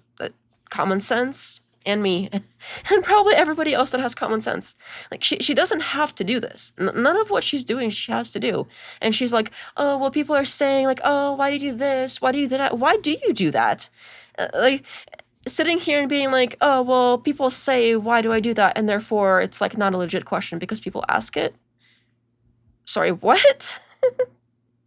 People ask it because it is a legit question. And clearly you think so too because you are here bringing it up and defending yourself against it after saying you don't have to do that. But okay, whatever. I'll take it. Everything, because sure. When all of this happened and the board made their decision and all that, there was no learning curve. I wasn't sitting in a meeting being like, what's a chapter? What's the national field program? Like, who runs our events? Like, oh, what's a chapter? No, nobody knows what a Turning Point chapter is. How could... Nobody knows what that is. What's a chapter? A Turning Point chapter? Is that like a book thing? Nobody knows. She is uniquely qualified to know how to run Turning Point because she knows what a chapter is. I did do a tweet about that. I had a tweet about this What did I say in there? I actually I thought it was pretty funny. Oh yeah, there's one. Okay. Oh, damn it, it's in the wrong browser. It was pretty funny, though. But it's like, oh, well, she knows names of people, therefore reasons. Erika knew what a chapter and an event was, therefore she knows everything there is to know about running TPUSA. Oh, and people's names, too. You guys are just haters. Oh, I didn't even put it up. And yeah, I'm working on a video about it, and wow. This is, I think, the part that I happened to, because kind of towards the end of this video, past all the Q&A stuff, I think I got busy doing something else, and I heard this in the background. I was like, oh, wait, what? It really stood out to me that she's like, oh my gosh, a chapter and events, and I know the name. I also know the names of people who run events and whatever. Like, we all know now. Everybody knows. But what is... I know what an event is, and like, oh my god. What is an event? I didn't have to answer. I knew. What a profound question. What is an event? All of that. I could walk into a room and say people hi by their first name. Like, I didn't have to learn. Yes, that's running in a multi-million-dollar organization, is knowing people's names and knowing what a chapter and an event is, and then you're good. The ins and outs of everything. And so it's like, when you have that... She knew the ins and outs of everything, but she wasn't there. She was at home doing her own side projects, like Bible in 365 and Proclaim and little clothing line and stuff, and holding down the fort at home, as described by herself and Charlie throughout his life.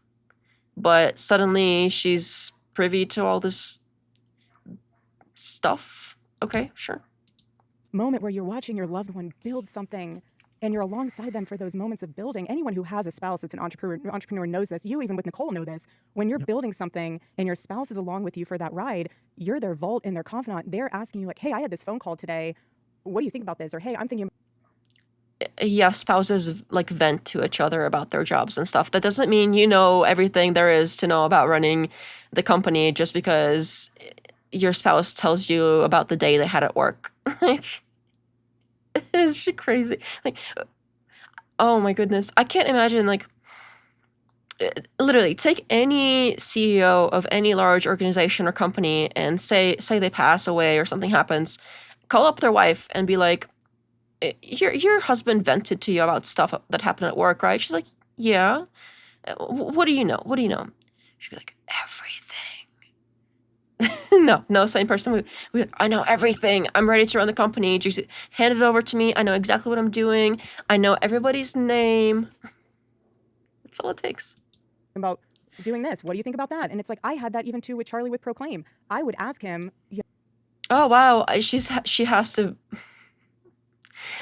to really tuck in here this concept of, oh, well, I already had my thing. I was like totally a CEO already, and I was doing this CEO boss babe thing with my own company, and I was like asking him for stuff, and he was asking me for stuff, and it's totally the same thing because I had this clothing line, and I was like, do you think this looks cute or whatever? And he was like, I don't know. And I was like, oh my god, it's so valuable. And that's like the same thing. And then so whenever he had to vent about his work, I basically know exactly how to run TPUSA because he like vented about stuff sometimes, you guys. You know, what do you think of this design? And he'd be like, I'm not into fashion. I was like, I know. And that's why I love asking you your opinion because, you know, I genuinely love your input. I genuinely appreciate your outside perspective because you're not in the echo chamber of what I'm going through with tech packs. So like, I love that. Yes. Outside perspective, not inside perspective. Again, a spouse venting to the other spouse about work sometimes does not qualify the other spouse to take over their job. That is bananas. What is she talking about? Preston Baptist Church, Dream City Church, and Awakened Church all featured AI-generated movies of Charlie Kirk after his death, according to Grog. Oh, crazy. I might have to look into that later when I get a chance. That is not surprising. And that's what's so special about building with your spouse, is that when you have that healthy, beautiful marriage, there's no daylight that separates. Healthy, beautiful marriage, but he just did a whole crying thing about not nagging him and laundry on the floor or something. Okay. Separates that dream in their heart, and So and you building alongside them. It's so beautiful, and it's just so special. And I feel honored and blessed that I can be a part. Oh no, she's honored. Okay. Of the team. This honoring word is interesting. Team that Charlie single-handedly picked. And this is another talking point. She has said this in so many interviews. She has this team. It was picked by Charlie. He went and he was like plucking people into his little team. And they're all so special because he picked every single one except for her. Why didn't he pick her for the team of his organization? Why was she staying at home with the kids, holding down the fort at home with her own personal projects, like her little, like, CEO of a little clothing thing? He doesn't know much about fashion. He wouldn't even, like, it's like, I don't have opinions on fashion. That's like your own little personal project. Like, oh, how cute she's got her. She's like totally a CEO. That's so cute. Not like, oh, we're I guarantee he was not like, oh, well, me and my wife were like equals and it's us running TPUSA and everybody else is kind of just there. Erika actually came up with the name TPUSA. Yeah, she was, for like 10 years before they met, she somehow came up with the name and everything. She knew all of the people's names, including the name of the company, and she like whispered it into the air and did like a witch's brew and said a spell or something, and he heard it on the other side of the country and he was like, oh, yes, my love, I shall meet you in 10 years. Honor. It's an honor because my babies get to see what their father built. Amen. And they get to see him. They can still see that without you running it. Have you thought of that? Be a part of that legacy. And one day they could, again, they could, if they want to work for TPUSA later in life, I don't think anybody would have a problem with that. My kids will be. But you're literally, the way that it's going right now and what you're doing, lady, they're not going to have anything to run. You're literally, she is maybe not single-handedly because she has a lot of help with the Blake Neff and Andrew Clavette and all of the other TPUSA insiders. She has a lot of help tearing it down. Like, she's not the only one tearing it down. But whatever Charlie built, it's not going to be around anymore because of you. Maybe if you weren't doing what you're doing, it would still be around later for them to come back to and be like, oh, cool, maybe I want to work for that because my dad was a founder or whatever. They're not going to have that now because of you. Because you're shady as fuck. Running through these offices in a way where they're in leadership positions. And that'll be a special full circle moment. But this is so much more than titles and all that stuff. This is, well, I mean, this is what I've learned. Yeah, this is what I've learned, and I think everybody should take heed to this. It's really, really important. I've learned that people who have never moved a needle a day in their life spend more time tearing down than they ever would building because they don't know what building looks like. Right. It's so easy to tear down. It is so easy to tear down. It's so much easier to destroy. You're just destroying. If you criticize, you're tearing down. And I'm not tearing anything down. I'm building over here. And building is so hard, you guys. It's like so difficult. And if you criticize that, you're just a hater. You're just tearing stuff down. And you don't even know what it's like to build anyway. If you knew what it was like to build, you wouldn't even say nothing. Very hard to build and build something that's lasting. And it relates to a biblical characteristic. What are you building, lady? What is it that you're building? Because I don't see building. I see Godzilla stomping through all the little TPUSA buildings. Like that's her. She's got, it's like Godzilla in the Calvin Klein hat stomping through TPUSA. Those who are far from God destroy. Those who are close to God build.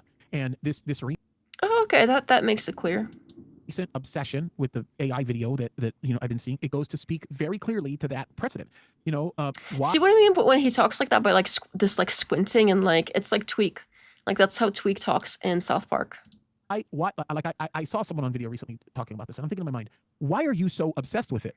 And I'm looking at because our government is apparently very concerned about what we think of Erika Kirk, and they really want us to be like, oh my god, she's crying. If our government is somehow involved with getting us to feel some way or another about this lady, we should probably know what this lady's up to, and not to mention the whole she runs a nonprofit, which means they don't pay taxes. So as the public, we should be very concerned about all nonprofits and making sure that they're not abusing their place in society and taking advantage of the rest of us who, well, do pay taxes. Quite a bit of them. And I'm thinking, you're obsessed with it because you've never spent a day in your life moving a needle. You don't understand what that looks like. So now all of a sudden you become a subject matter expert in the facts that relate to this. And you see what I mean? Like every time he's like constantly like just this like squinting thing. Like when he's talking for no really good reason, he's just constantly doing it. I don't understand. It's like it looks exactly like Tweak from South Park. With confidence, make these assertions. Oh, I have to look it up now. All you're doing is tearing down. You don't build, Tweak. You destroy.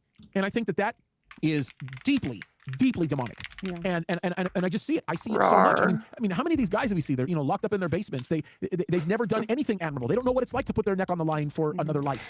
They don't know what it's like. He's still squinting. I would love to have a basement and then be a lot of space. To do the beautiful thing, to pursue marriage and to seek out children and to live the life that God calls them to. They don't know what it means to live in a lifestyle of nobility, but when they see an opportunity to prey on somebody who's vulnerable, oh, there it is. It's their moment to become popular, and then they build on. Oh, here it is. 1 second. I'll never make it. I'll never make it. Tweak, calm down, son. Remember what Dr. Norris told you. Find your center. My center. See the like squinting and shaking thing. My center. Calm. Puppies. You know what I mean? I think it was Tweak that I was talking about. The constant like squinting. Audiences of people who are just like completely gone. It creates poison. And this is the worst part about bitterness. When you get jealous and when you get bitter, it's like drinking poison and expect. And everybody who criticizes Erika Kirk, they're just jealous and bitter, you guys. It's basically jealous and bitter, and it's the devil. And if you criticize her, you're the devil because reasons. God told me, I guess. Hello, Original Blindside gave a thumbs up for algorithm. I'm not sure what algorithm is, but thank you. The other person to die. It just doesn't work. And I mean, everything that God has blessed you with is apparent. It's obvious. That's why the devil hates it. Well, this whole thing is like, oh well, and everything Erika does is perfect and pure and godly because she's such a godly woman, which literally his words. So therefore, anybody that criticizes her is the devil. It's simple, you guys. Well, and the thing is that like these people, I can do that too. I can do the same thing. I can be like, I am this godly woman. I can do no wrong, and everything I say is pure and true and honest, and probably more honest than her. Honest, that's probably true. And I'm just like so pure and innocent, you guys. And if there are any haters out there, they're just jealous. And it's like they're the devil because if anybody criticizes me, that's devil stuff because I'm just so godly. And the devil hates godly stuff. So any critics, they're devil worshippers, basically. I mean, same thing, right? I see no difference. Algorithm. Oh, algorithm. Okay. That's like, what do you mean? Let's try and do the squinting thing too. Maybe I'll start talking like that. They can try with their words or whatever else they want to get either a reaction or to hurt me, but I have survived the worst day of my life. Yeah. Yep. Amen. And anything that anyone does on this earth pales in comparison. You can't hurt me. To that moment that I had to live through. And it's this freedom of knowing like, you can't hurt me. There's nothing you can do that will hurt me. Again, this whole thing is kind of centering around, oh, people they just want to hurt me. They're just like bad, evil people, and they want to hurt me, and they want to see me cry again. This is like, they want to see me cry, and next time I'm gonna cry again, so you can see how much they're just hurting me. This victim complex is actually quite astonishing. There's nothing that you can do that will break me. I have survived, again, the worst possible, unfathomable moment of my life. Yeah. Good luck. Yeah. Ooh. Snap. Good luck. Sorry, I can't help it. Why is he laughing? Is it funny? I think it's funny. I don't know why he thinks it's funny. That is a good question. Because it is genuinely funny, but I don't know why he is laughing. That's a good point. You would think he would be all like, yes, Erika, yes. Oh, sorry. Yes, Erika, absolutely. You're 100% right and godly. But to just rejoice when I hear you talk that way. Like, what do you... Oh, okay, so he's rejoicing. I think that clears it up, I guess. It's a rejoicing thing. My life with my babies, and that's all that matters to me, is honoring my husband, honoring his wishes. Again, I have a video planned for the honoring thing as well. That is a thing too. Honoring our family succession plan and obeying God and his word. That is my current life plan right now. People say, what is your plan for 5 years? Oh, I seen the mosquito. Personal plan for 5. That is my personal plan for every day of my nemesis, mosquito. Yeah, and amen. I don't really need to know or want to know really what the 5-year plan is at the moment, as you're trying to get through every hour of your life. Each day and each hour, each minute will come with its own thing. But for people who have gone through grief, that's another point too. It's like when you're in the thick of it. Oh, now she's gonna tell other people some sort of like genius advice about grief. Okay. And you know that a wave is just about to crash on you. You just sit there and you literally say, like, brace for impact. Yep. It's coming. And then it just goes right over you. And then you say to yourself, I survived it again.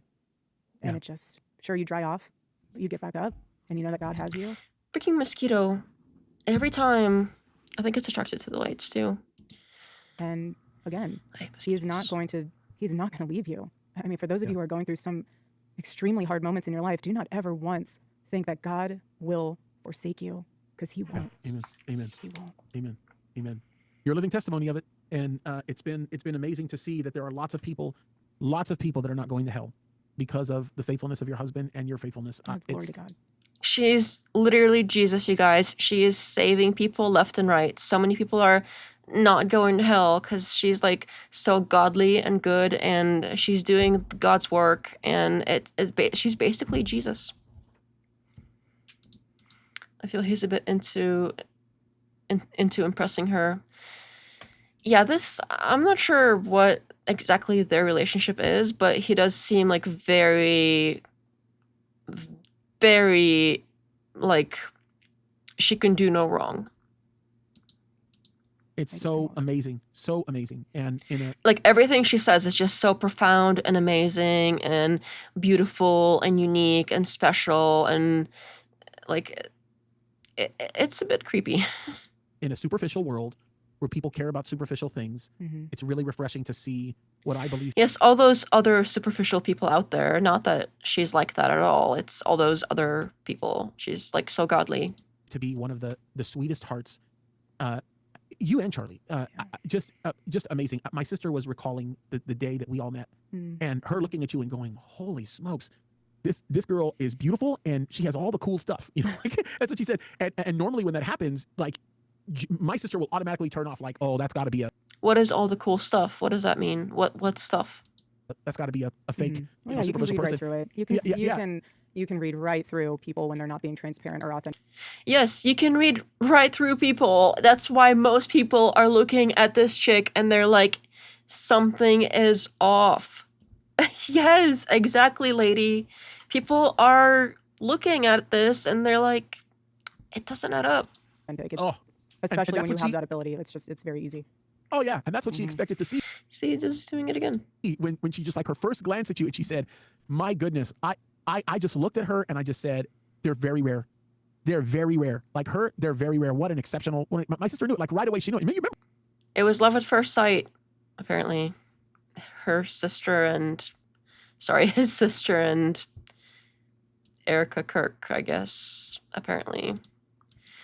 I believed her quite some time, but I did too. If you go back to around the time when the whole thing first happened, if you go back to around that time and if you look at the live streams during that time, there's literally live streams of me out there being like, don't even say anything bad about Erika Kirk. She just lost her husband. Everybody grieves differently. It's not okay to attack her. If there's something weird going on, it's not her fault. She just lost her husband. Just leave her alone. She just needs time to grieve, and you can't expect her to be perfect. And like her husband just died. She's a widow. That was me. That was literally me.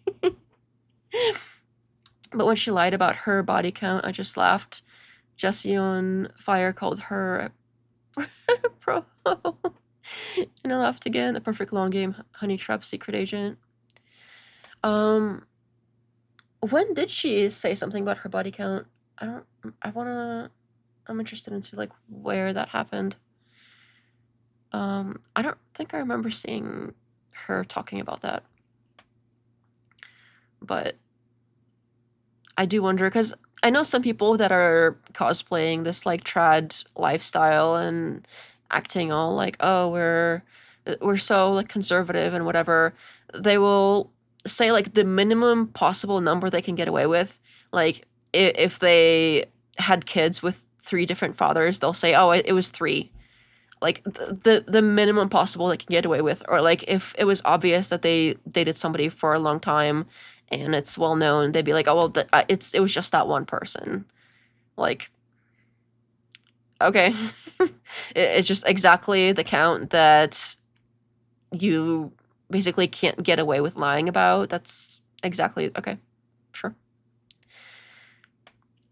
Why is he mentioning her looks at all? Yeah, that is a little creepy as well. He keeps going on about how beautiful she is, etc., etc.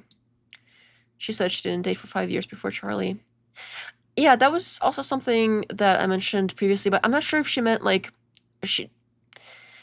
I think what I have heard some people say in response to that is she said she didn't date in New York, and that dating apparently in other countries is different enough so that it's it seems like a cop-out, but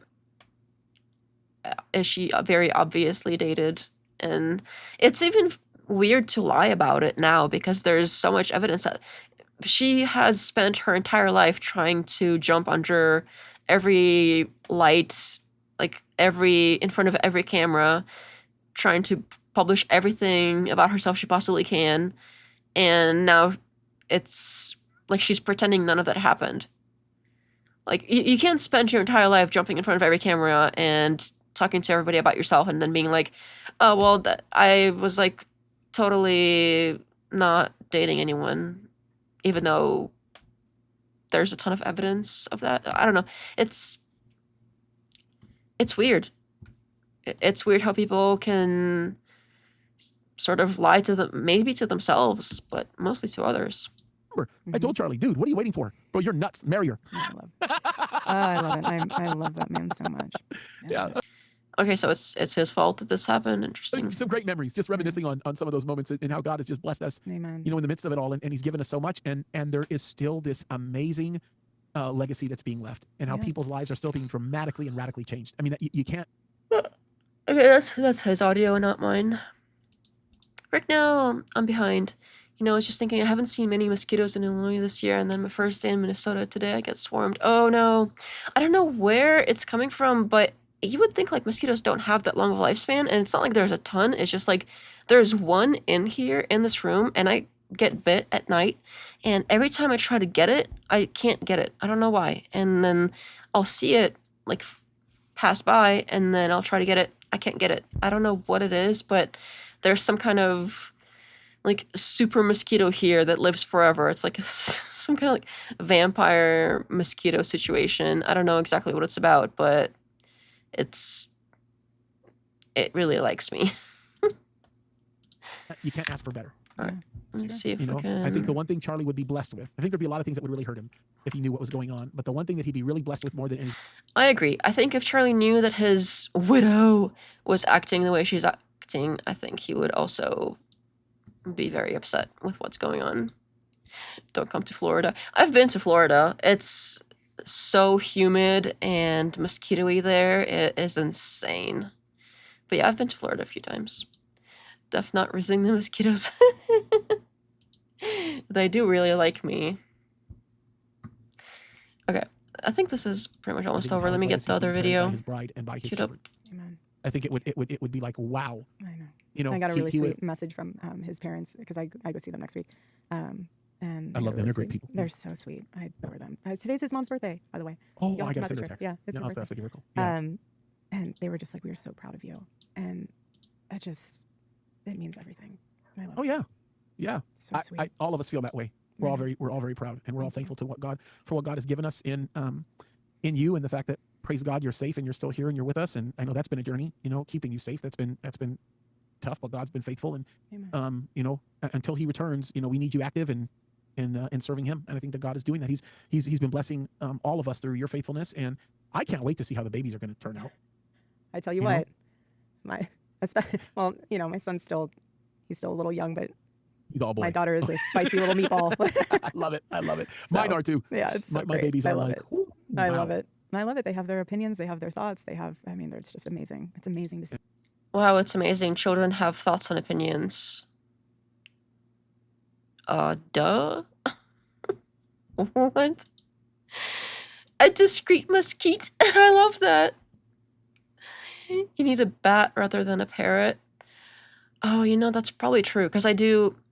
Well, I don't know. There's two sides to this, because I do stay up late at night, but it's also nice to have some time when I know that the bird is asleep in his own room and he's good, and I don't need to worry about entertaining him or trying to, like, you know, make sure he's good and trying to make sure he's got, you know, what he needs, and to just know, like, he's good and I don't have to worry about it, and I can just do my own thing for a while. So that is nice.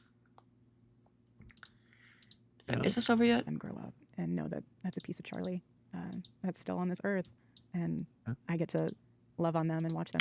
Yeah, like I was saying earlier, I don't know how much longer TPUSA is going to be around if it's going the way that she's taking it, because she's literally driving that thing into the ground.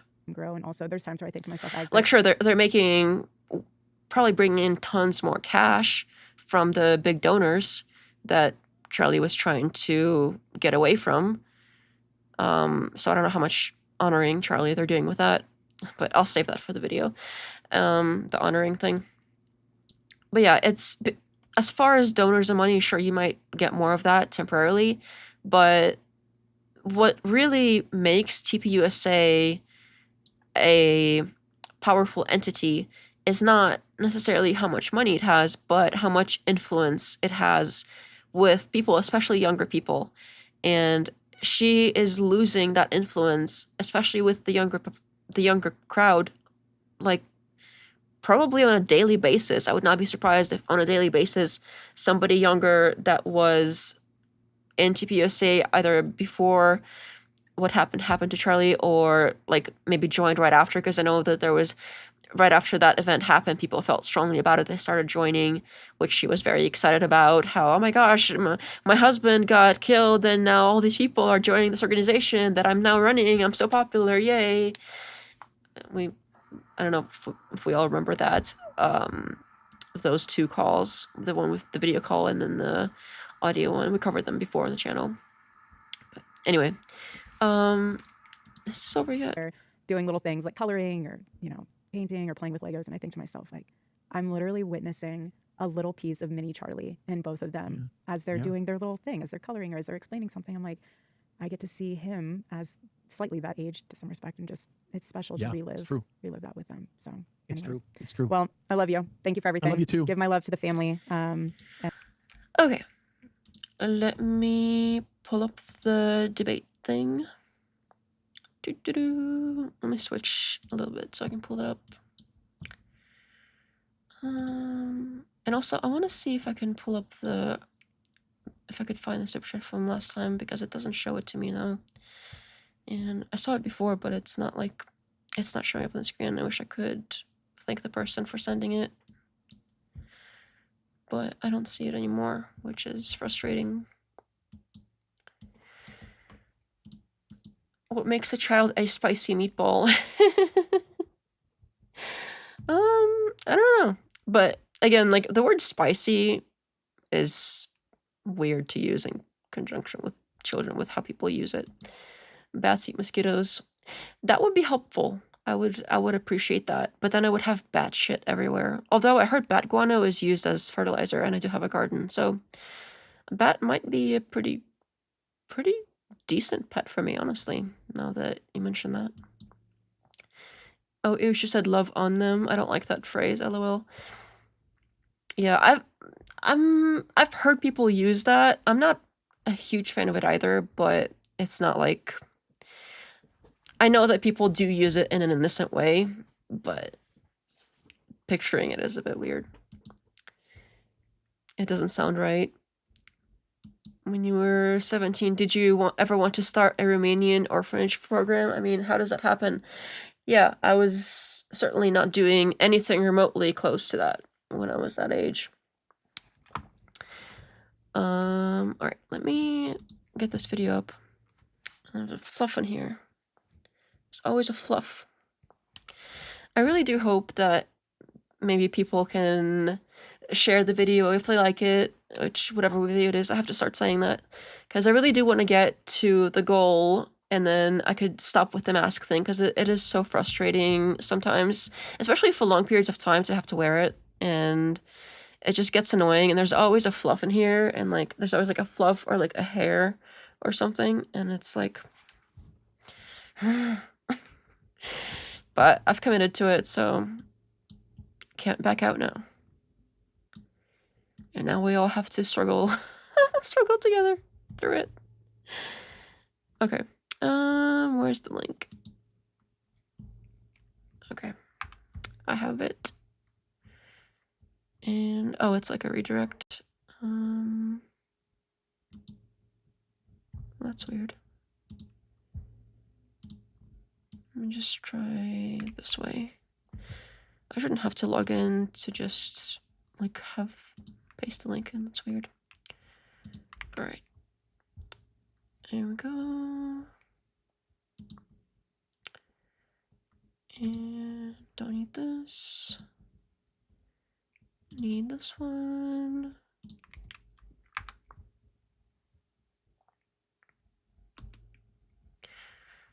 I feel like we might have covered this at some point, but it probably has been a while.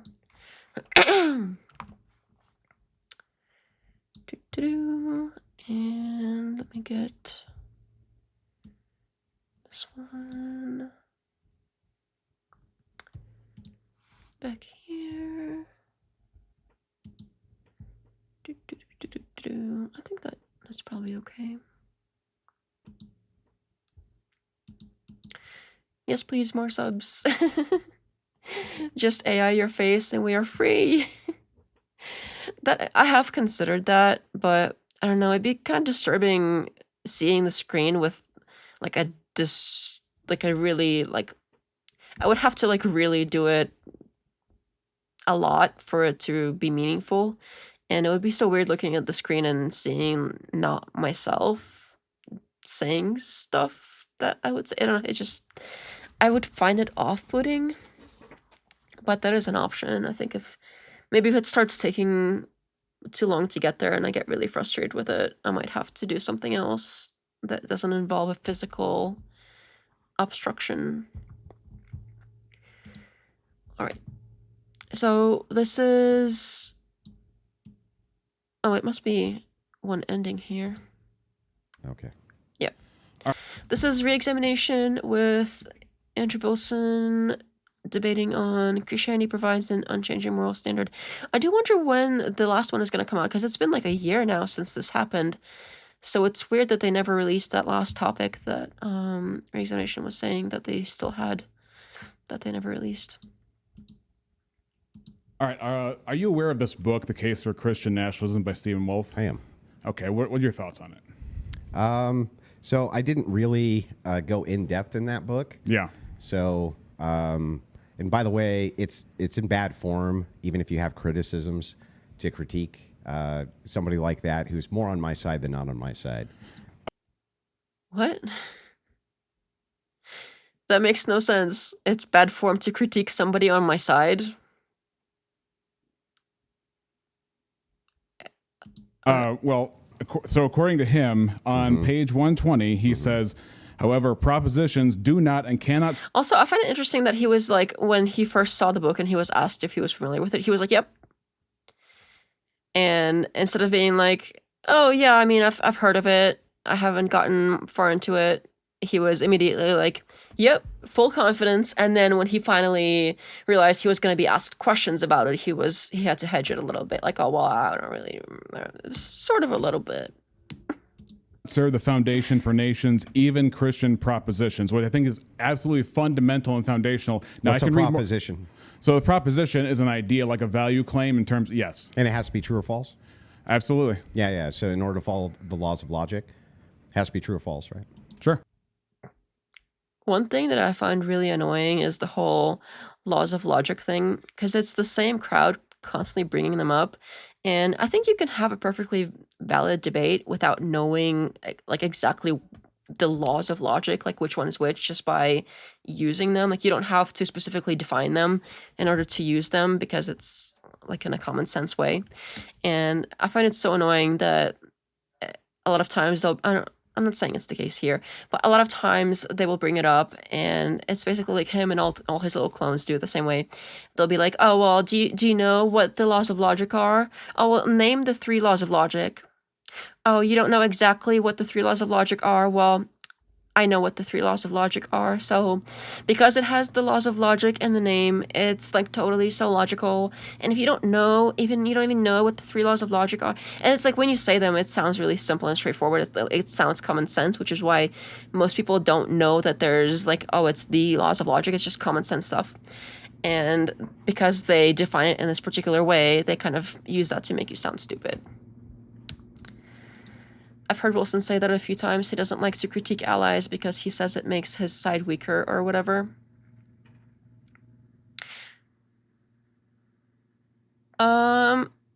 Okay, I see what you mean.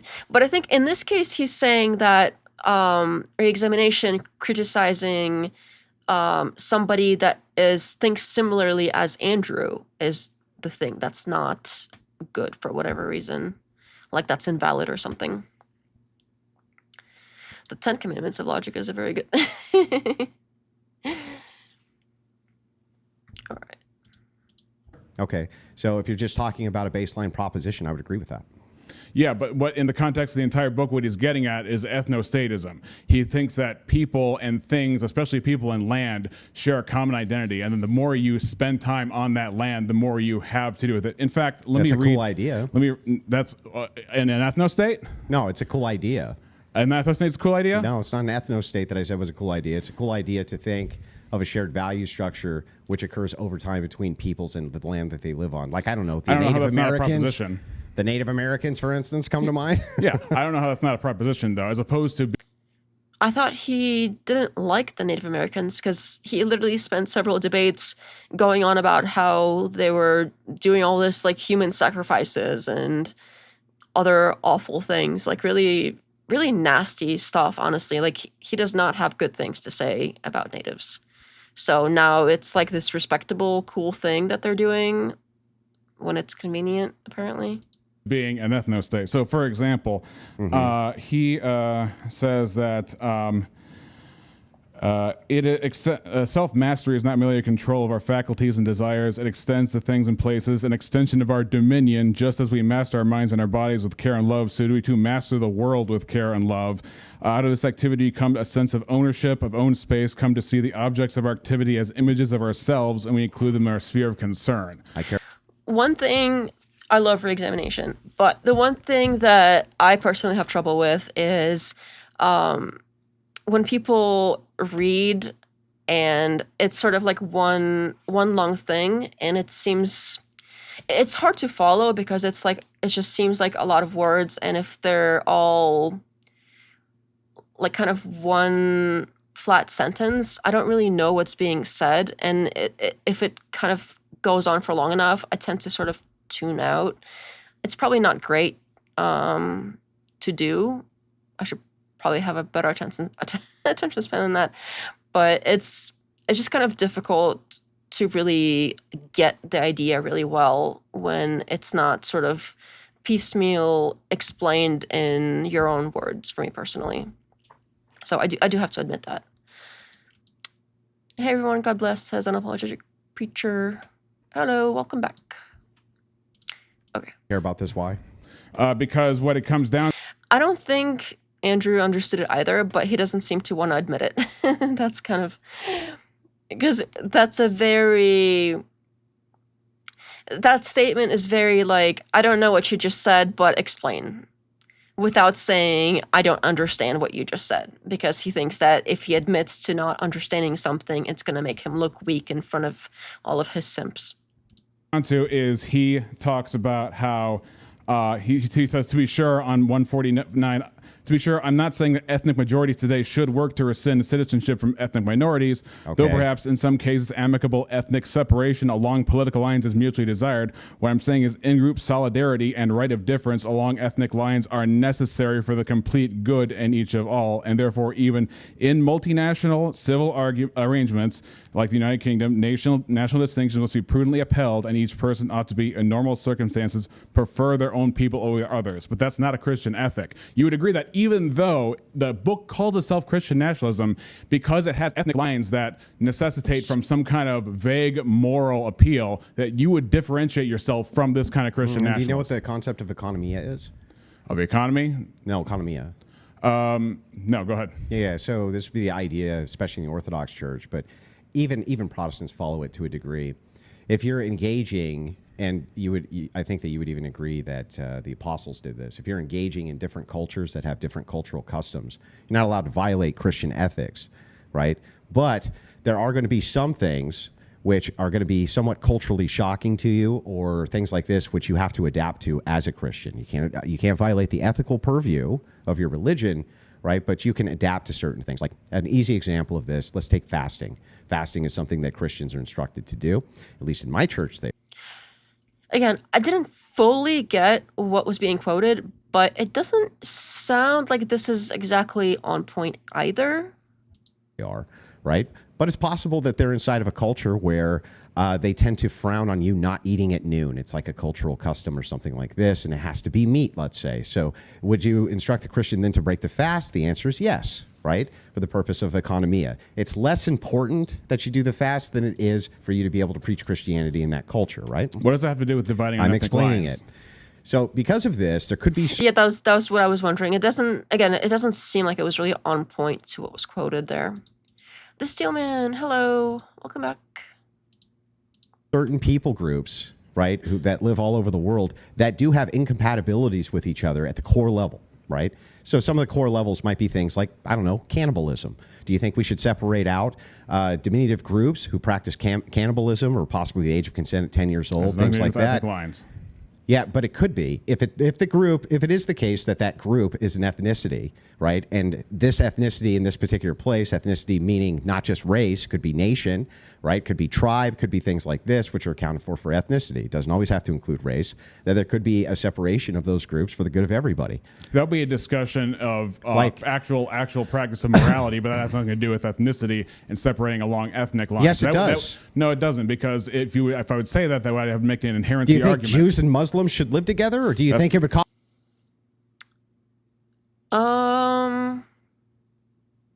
Yeah, this is a tough one, and also Jews and Muslims are religions, not necessarily ethnicities.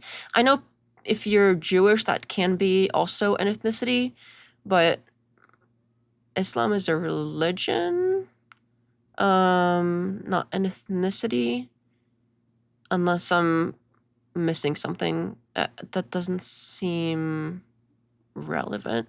Like, I do see that if different religions that are like really into their religion, like super orthodox, are in the same area, they might have issues with each other, and that might be a problem. But if there are different religions that are in the same area that are not so militant about their beliefs, and they prioritize sort of the concept of getting along with their neighbors over whatever else they have going on, I think it probably is fine that they all live together. So I'm not really sure how this religion thing, I'm confused. Cause more problems. Well, seeing as Muslims not an ethnicity, that was not a good comparison. Yeah, exactly. I don't see what that has to do with it exactly. It is an ethnicity. No, it's not. Yeah, Islam is a religion. I'm pretty confident on that. Okay, what's an ethnicity? An ethnicity, it would be. Okay, so he first argues that it's not, and now he's like, okay, tell me what it is. Why couldn't you just start with, okay, tell me what it is? And this is, if you've seen other debates by this dude, it's also very obvious that he's not trying to understand here. He's not like, oh, well, it's not, well, tell me what it is then so that I understand what it is and I can learn, and then we can move on from there after you tell me what it is. That's not what this is about. This is define simple things that everybody sort of commonly understands. And the more simple of a word that you're forcing somebody to define, the more likely they might have trouble with it, because people don't usually have to define things that are sort of common knowledge. And that tends to trip people up because people are not meant to communicate as like reading a dictionary. The way language works in general is very, it comes sort of natural to us, and we don't usually sit there and try to think about like all the different components of how we're structuring sentences. Like, we just do it. It just happens. So when you try to take simple things that people in everyday language and everyday knowledge that they use, and you're like trying to split it out, and you're like, okay, well, define this particular thing.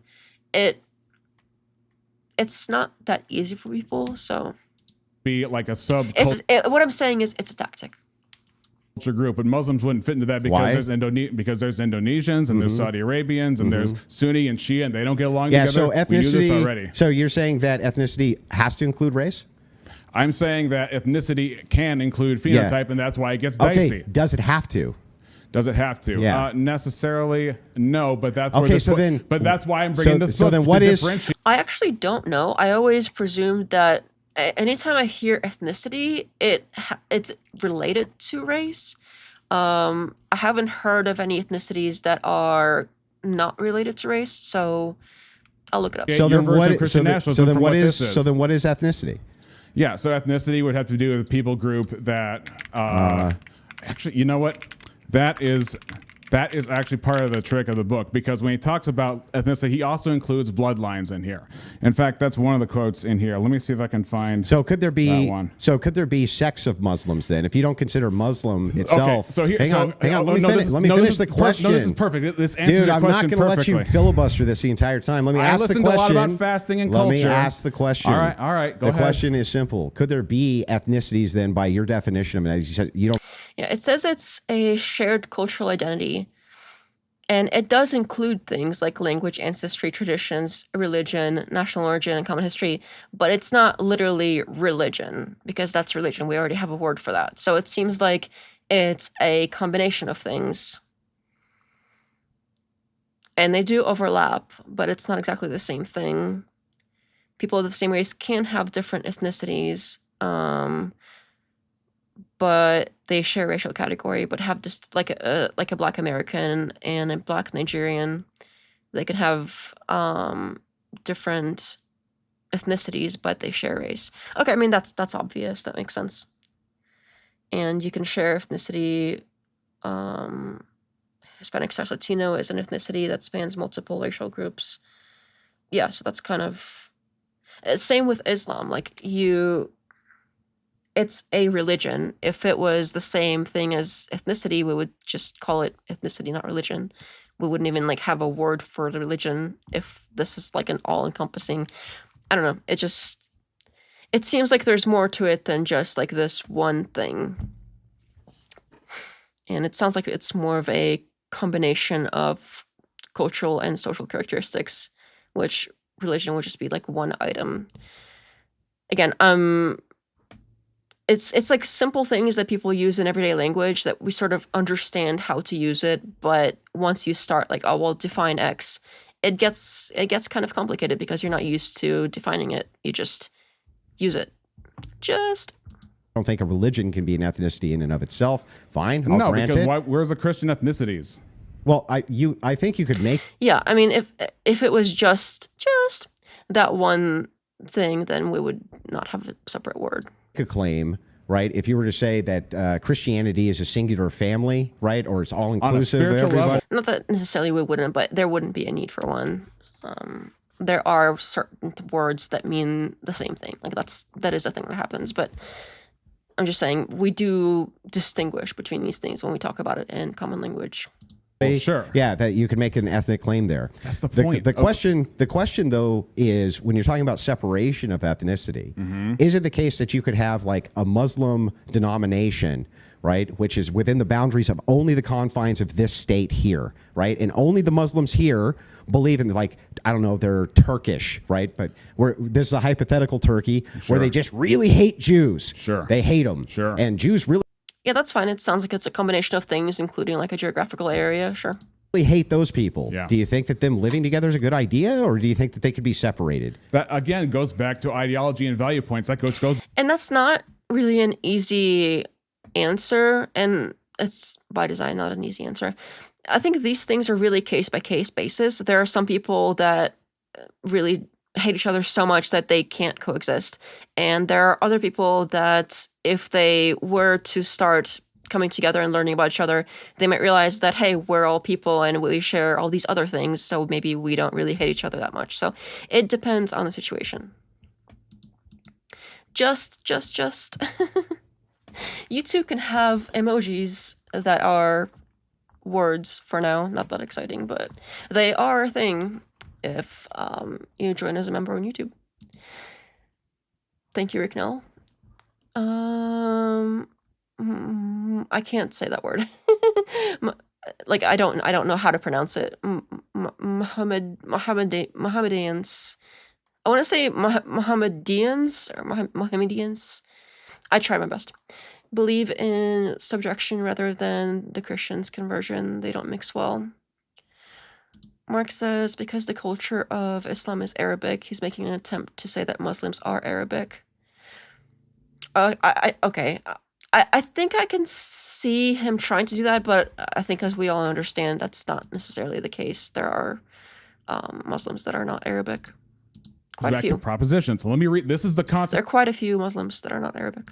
Sequential quote. Okay. 139. Yeah. According to this author, not you, not me, this author, Stephen Wolf, blood relations matter for your ethnicity because your kin have belonged to this people on this land, to this nation, in this place, and so they bind you to that people and place, creating a common Volksgeist. Yes, he uses the word Volksgeist. He throws in a little German. Okay. Just to, get the right people on board, I guess. So you're saying he's a Nazi? I am saying that he is getting the right people on board. Yeah, what was the point of you reading that except that you wanted to just say he was a Nazi? Because I wanted to show... He's speaking German because he's a Nazi! I wanted to show you that there is more than one way to say Christian nationalism. We went over and say, well, what if you just made up a rule and then just call it Christian nationalism? Well, I want you to distinguish because I think you distinguish yourself from those that say bloodlines were matter for what he said matter for ethnicity. No, what he said and would matter for staying together. Actually, what he said there, I don't have a problem with. Really? What he said there was... Here's my interpretation of it anyway. He said, like, if you're a Native American, right, how do you know you're a Native American? How do you know that? It doesn't matter on a Christian ethic. Yeah, I know, but this is a proposition. This may not, from his view, be a key point of Christian ethics. You have not tied that together. You've only tied together that he holds this view, not that he's... Well, it's in a book called Christian Nationalism or something, right? So it's in the book. It can't be completely unrelated. Actually making the claim that this is necessary to Christian ethics, but I'm going to ask you again. Sure. How do you know if you're Native American? How do I know if I'm a Native American? Yeah. Probably because your family told you you are. Just based on tradition, really. It's based on tradition. It's not based on bloodline. No, it's not based on bloodline. It's only based on tradition. So yeah, I mean, if you're, for some reason, like if you get adopted into a Native American household, you probably consider yourself Native American too, because you have all the same traditions. Like you don't have to be blood related to be accepted into a certain, like, I guess, ethnicity or whatever category of people we're talking about here, if we don't want to specifically call things an ethnicity or a religion or a race or whatever it is we're talking about. If we're talking about tradition specifically, I think if you get adopted and you're not blood related, you still share the traditions. So if your adoptive family passed things on to you and you don't share their bloodline, you still are of those people, if that makes sense. Why is he growling? I haven't heard anyone describe it like that before, but that is a good way to put it. Probably like a dominance thing or something. If I put feathers in my fucking hair and dance around a campfire, I'm a Native American, right? No, because obviously that changes with whoever lives in the land. Oh, so there's a connection now between the blood and the land? No, shit! No, that's gross. No, there isn't. He didn't say blood, or examination didn't say blood. He just like assumed that was part of it. And yeah, this is exactly what this dude does. He will say stuff in a way that's confident and do like a voice about it and do like a power play, and then it act like he won and basically dance around and say, I won. Because there's no such thing as blood and soil ethic. I don't know. You just said there was. No, I didn't. That's not what he said. Native American. I didn't mention geography. How do you know you're Native American? Geography. How do you know you're Native American? Okay, Tradition. When it comes to geography, there is no tie to blood or land. There is no people. No, there's no tie to blood or land. No. So there's no. How do you ethnically cleanse a people then?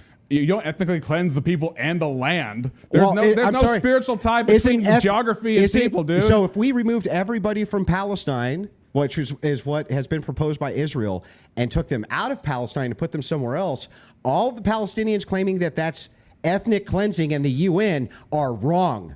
Right? I'm not talking about ethnic cleansing. Answer my question. If you literally picked them up and safely put them somewhere else, it would still be very wrong and it would be infringing on their human rights. But I don't know if that would like if you literally did not hurt any of them, none of them got killed, none of them got like they kept all their traditions, and if they do have traditions that tie to the land somehow, I think that would still be a problem. But I don't think that would classify technically as ethnic cleansing if you literally didn't, get rid of them. And by that, I mean, with death. But that's not how that's not how it works. Like, anytime anybody even proposes doing something as insane as that, it ends up being, well, they kill them. That's what they do. So, like, sure, if we lived in some magical alternate universe where people magically, safely lifted up people from one location and put them in another where they were perfectly safe and fine, and they preserved their traditions, then no, that wouldn't be what that is. So, sure, but that's not what happens. Question. Yeah, your question is, should I be ethnic cleansing people? Basically, no, when you boil just said it's not ethnic cleansing. No, what I said was that there's no moral tie to any one ethnicity. Oh no, re-examination is doing bird hands too. Sometimes I do it on accident too. I can't help it. If you see enough people doing it, it's like, I don't know, it's something to do with your hands. People raised to any. I don't know. It's not fully bird hands. It's like an okay symbol. So I'll let it slide. Geography whatsoever. Land is land. People are people. You can't say we belong here because bloodline. He didn't make a moral argument. Absolutely, he does. Prove it. Because he just said what you just said. You just negate your own. Oh no, Andrew Wilson is doing like a hungry bird hands, like a baby bird hands, where the beak is open, and then he's like a hungry baby bird. Argument. You said in the beginning, he said propositions themselves right? Aren't enough. That's what it's called now. Anytime you see somebody doing this is a hungry baby bird hands. This is bird hands. This is hungry baby bird hands. For you to make. You heard it here first, folks. Make any of these ethical claims to begin with. Then he goes on and he gives a proposition, so it's not an ethical claim. That's his contradiction, not mine. Because that's not even a contradiction. He doesn't even recognize that kinism is a proposition because he's in a circle in his head. He's not even contradicting himself. That's he's totally contradicting himself. Giving an ethical proposition. Didn't he just say basically that he says one thing first and then the other and how it doesn't go together? And now he's saying that wasn't a contradiction? This conversation is pretty confusing, honestly. maybe it's by design, but it's just kind of everywhere. And they tried relocating them, but the surrounding nations refused to take them. Jordan took some Palestinians and then sent them back. They were trapped by Israel and their own allies. I need these bird hands emotes even more now. I know, I need to make them. I'll have to commission them if somebody knows like a graphic design artist person that is hopefully like really cheap because I don't really make money doing this. That might want to do it kind of for, I don't know, like draw a hand for $10. That would be great. Otherwise I'll probably, I did find a website where you can sort of commission small, easy and more complicated stuff like that from people that sort of bid on little projects like that sort of either are upcoming graphic design people or they just want to practice or intern or whatever it is that it's called when you're sort of learning as you work kind of thing. So I might try that. I forgot what it was called. I'll have to find it again. Mark says, I'm convinced it's a subconscious measurement of the other guy's manhood. That is also well put. Position is not an ought that this must be the case. The in baby his bird mind, he believes that there's a tie between soil. The baby, I'll go with the baby bird hands, but yours is probably more like subconscious accurate. And bloodline which is in order insane, to create ethnicity. Which is insane. Nobody it's only insane if you can tell me what a Native American isn't. Because what isn't it? What isn't a Native American? You have to go to ontology to figure, okay, well, yeah, let's go to ontology. On what kind of ontos does a Native American? Let's go to an ontology. If you talk like this, that means you're right. Oh man, I shouldn't do that. Hurts my neck. If you talk like this, if you just move your head around like this as you talk and you act all like crazy, that means you're saying something right apparently, and the other person is like so ridiculous because you do like a weird head bobbing thing. Okay. Purely culture. Oh, it has nothing. When you say Native American, when you say Native American.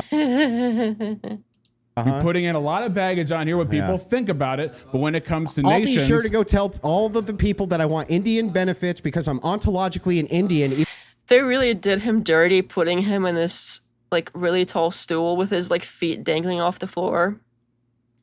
And this little table in the front. Oh man. Like he looks so... like he looks like a child sitting in this chair. Re-examination, he still seems like an adult, even in the big chair. But his like, if I was a dude, and I got put in, I had to sit in like a tall like stool type of chair, like a bar stool or any kind of taller stool. What isn't a woman? Says Rick. Yeah, what isn't insert basic thing here?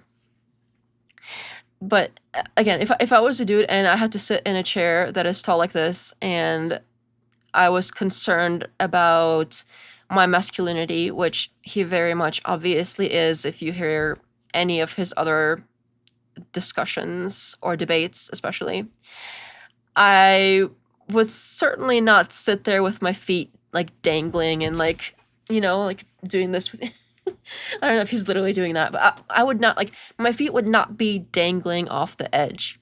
I would, like, if I had to fully sit on it, I would probably, like, put my feet up on the little bar thing, like how Re-examination is doing, or I would, like, maybe, like, half sit on it and, like, lean on it or something, but if I was really concerned about my manhood, which he allegedly for sure is, I would not, like, especially if I was not as tall, because if you're taller, it doesn't matter. Like, you can, like, re-examination can sit on the chair however he wants, and it's not, like, concerning. But if you're smaller like this, and you sit on the really tall chair, and you're really worried about portraying yourself as, like, oh, I'm a big, strong man, you don't want to sit there with your feet, like, dangling off the chair, and, like, looking like a child inside, like, a really big chair. It's, like... It's just comical looking. I don't know. This shot. If they kept it, I don't know. I don't know if this guy, like, secretly, like, whoever runs Modern Day Debate, if he, like, secretly doesn't like Andrew and their, like, diva behavior, because he keeps putting, like, in photos of his wife too, whenever his wife does debates, and photos of him too. Like, the photos that he puts of them on the thumbnails are not... They're not the best takes, I would say. So it's, and, like, this shot right here is obviously, like, come on, he looks ridiculous. So it makes me kind of wonder if the person that runs Modern Day Debate is secretly, like, he knows that Andrew brings in the big bucks, but he also might not like their diva behavior, so he, like, doesn't go out of his way to make them look good, and might even... well, do stuff like this. Again, I have no secret knowledge that it's on purpose or anything. Like, it's just a guess. You would sit on the edge of it, right? It would be something, but it would not be dangling my feet. Dangling my little feetsies off the edge. Neither of these guys were top of class. Are his feet crossed at the ankles? Yes, that is correct. Oh, man. It's just, even though I don't have it. It's not that important. It's just kind of the end of it, and yeah, it's this shot is just comical. Drop of Indian blood. Okay, bro. Sure. Oops. Okay. Well, that was fun. Even though I started the stream with no real plan, I think I still had a good time. It was fun chatting with everybody and watching some stuff together. And thanks to Reexamination for suggesting that debate there at the end. That was fun to go through. I haven't really covered debates in a little while, except for that MAGA one, but it was more of a, what did they call it? Dinner conversation or something, but they'd never fed them dinner, which is concerning. I think if somebody says, hey, we're going to have a dinner table conversation, I expect food. I expect to be served food. But there was no food, so it was like, okay, whatever. But it was more of a conversation that turned into more contentious kind of debate-ish conversation. But like a straight up debate, I don't think I've done in a little while. And just kind of remind me that how they're kind of fun to do. So maybe next time one happens that's sort of big or interesting or people are talking about, we'll react to it as well. But for now, I'll keep researching and I'll get to editing these videos, and then I'll try to finalize the honoring one and film that one. So yeah, I have lots of stuff planned, and yeah, so thanks for hanging out. All the guys with beards have their legs crossed. Oh, I didn't notice that. That's interesting. All right. But yeah, so again, thanks for hanging out, everybody. There is a like a tips link in the description if anybody feels inclined to part with some of their hard-earned monies. It is appreciated, but of course not required. Like if you can for some reason, it's totally cool. I would rather you take care of yourself first, absolutely. So thanks for chatting, and make sure to, I guess sharing also really helps if you wanted to share some videos and stuff. So that would be also helpful. But, ooh. Oh, I wonder if it's gonna do that. Oh, and Rick Nell says, ooh, lots of stuff. And Professor Huda says, keep it up, good night. And, oh, I did it. Yay. Thank you so much. I wonder why there was kind of a lag there. I'm gonna have to look into that to see if it can come up quicker on the screen. But thank you again. I really appreciate the donation. It really means a lot. And thanks for hanging out. And again, thank you so much. It's really nice. Even like however much, even I know last night, not last night, but last time, we had Rick Nell and sent that. I don't know if he's around today, but and there was one other person. I'll have to look into that because it doesn't show it to me on the screen for some reason. I'll have to look into the settings somewhere. I feel so bad because I thought it would be showing it to me and I would mention it first thing, but it does not show it to me now. But anyway, I really appreciate any and all of those. It is so very nice. So thank you so much. I am so grateful. And yeah, I guess have a great day, and I will see you probably like sometime this weekend for sure. Probably Friday or Saturday. We'll see how that goes. Yeah, hopefully Friday. But if there's like absolutely nothing going on, and maybe Saturday has something that's more interesting, maybe we'll do Saturday. So one of the two probably for sure. Probably for sure. That sounds like non-committal, but no, for sure. Okay. Well. I believe that is it. Thank you so much again. Good night, everybody.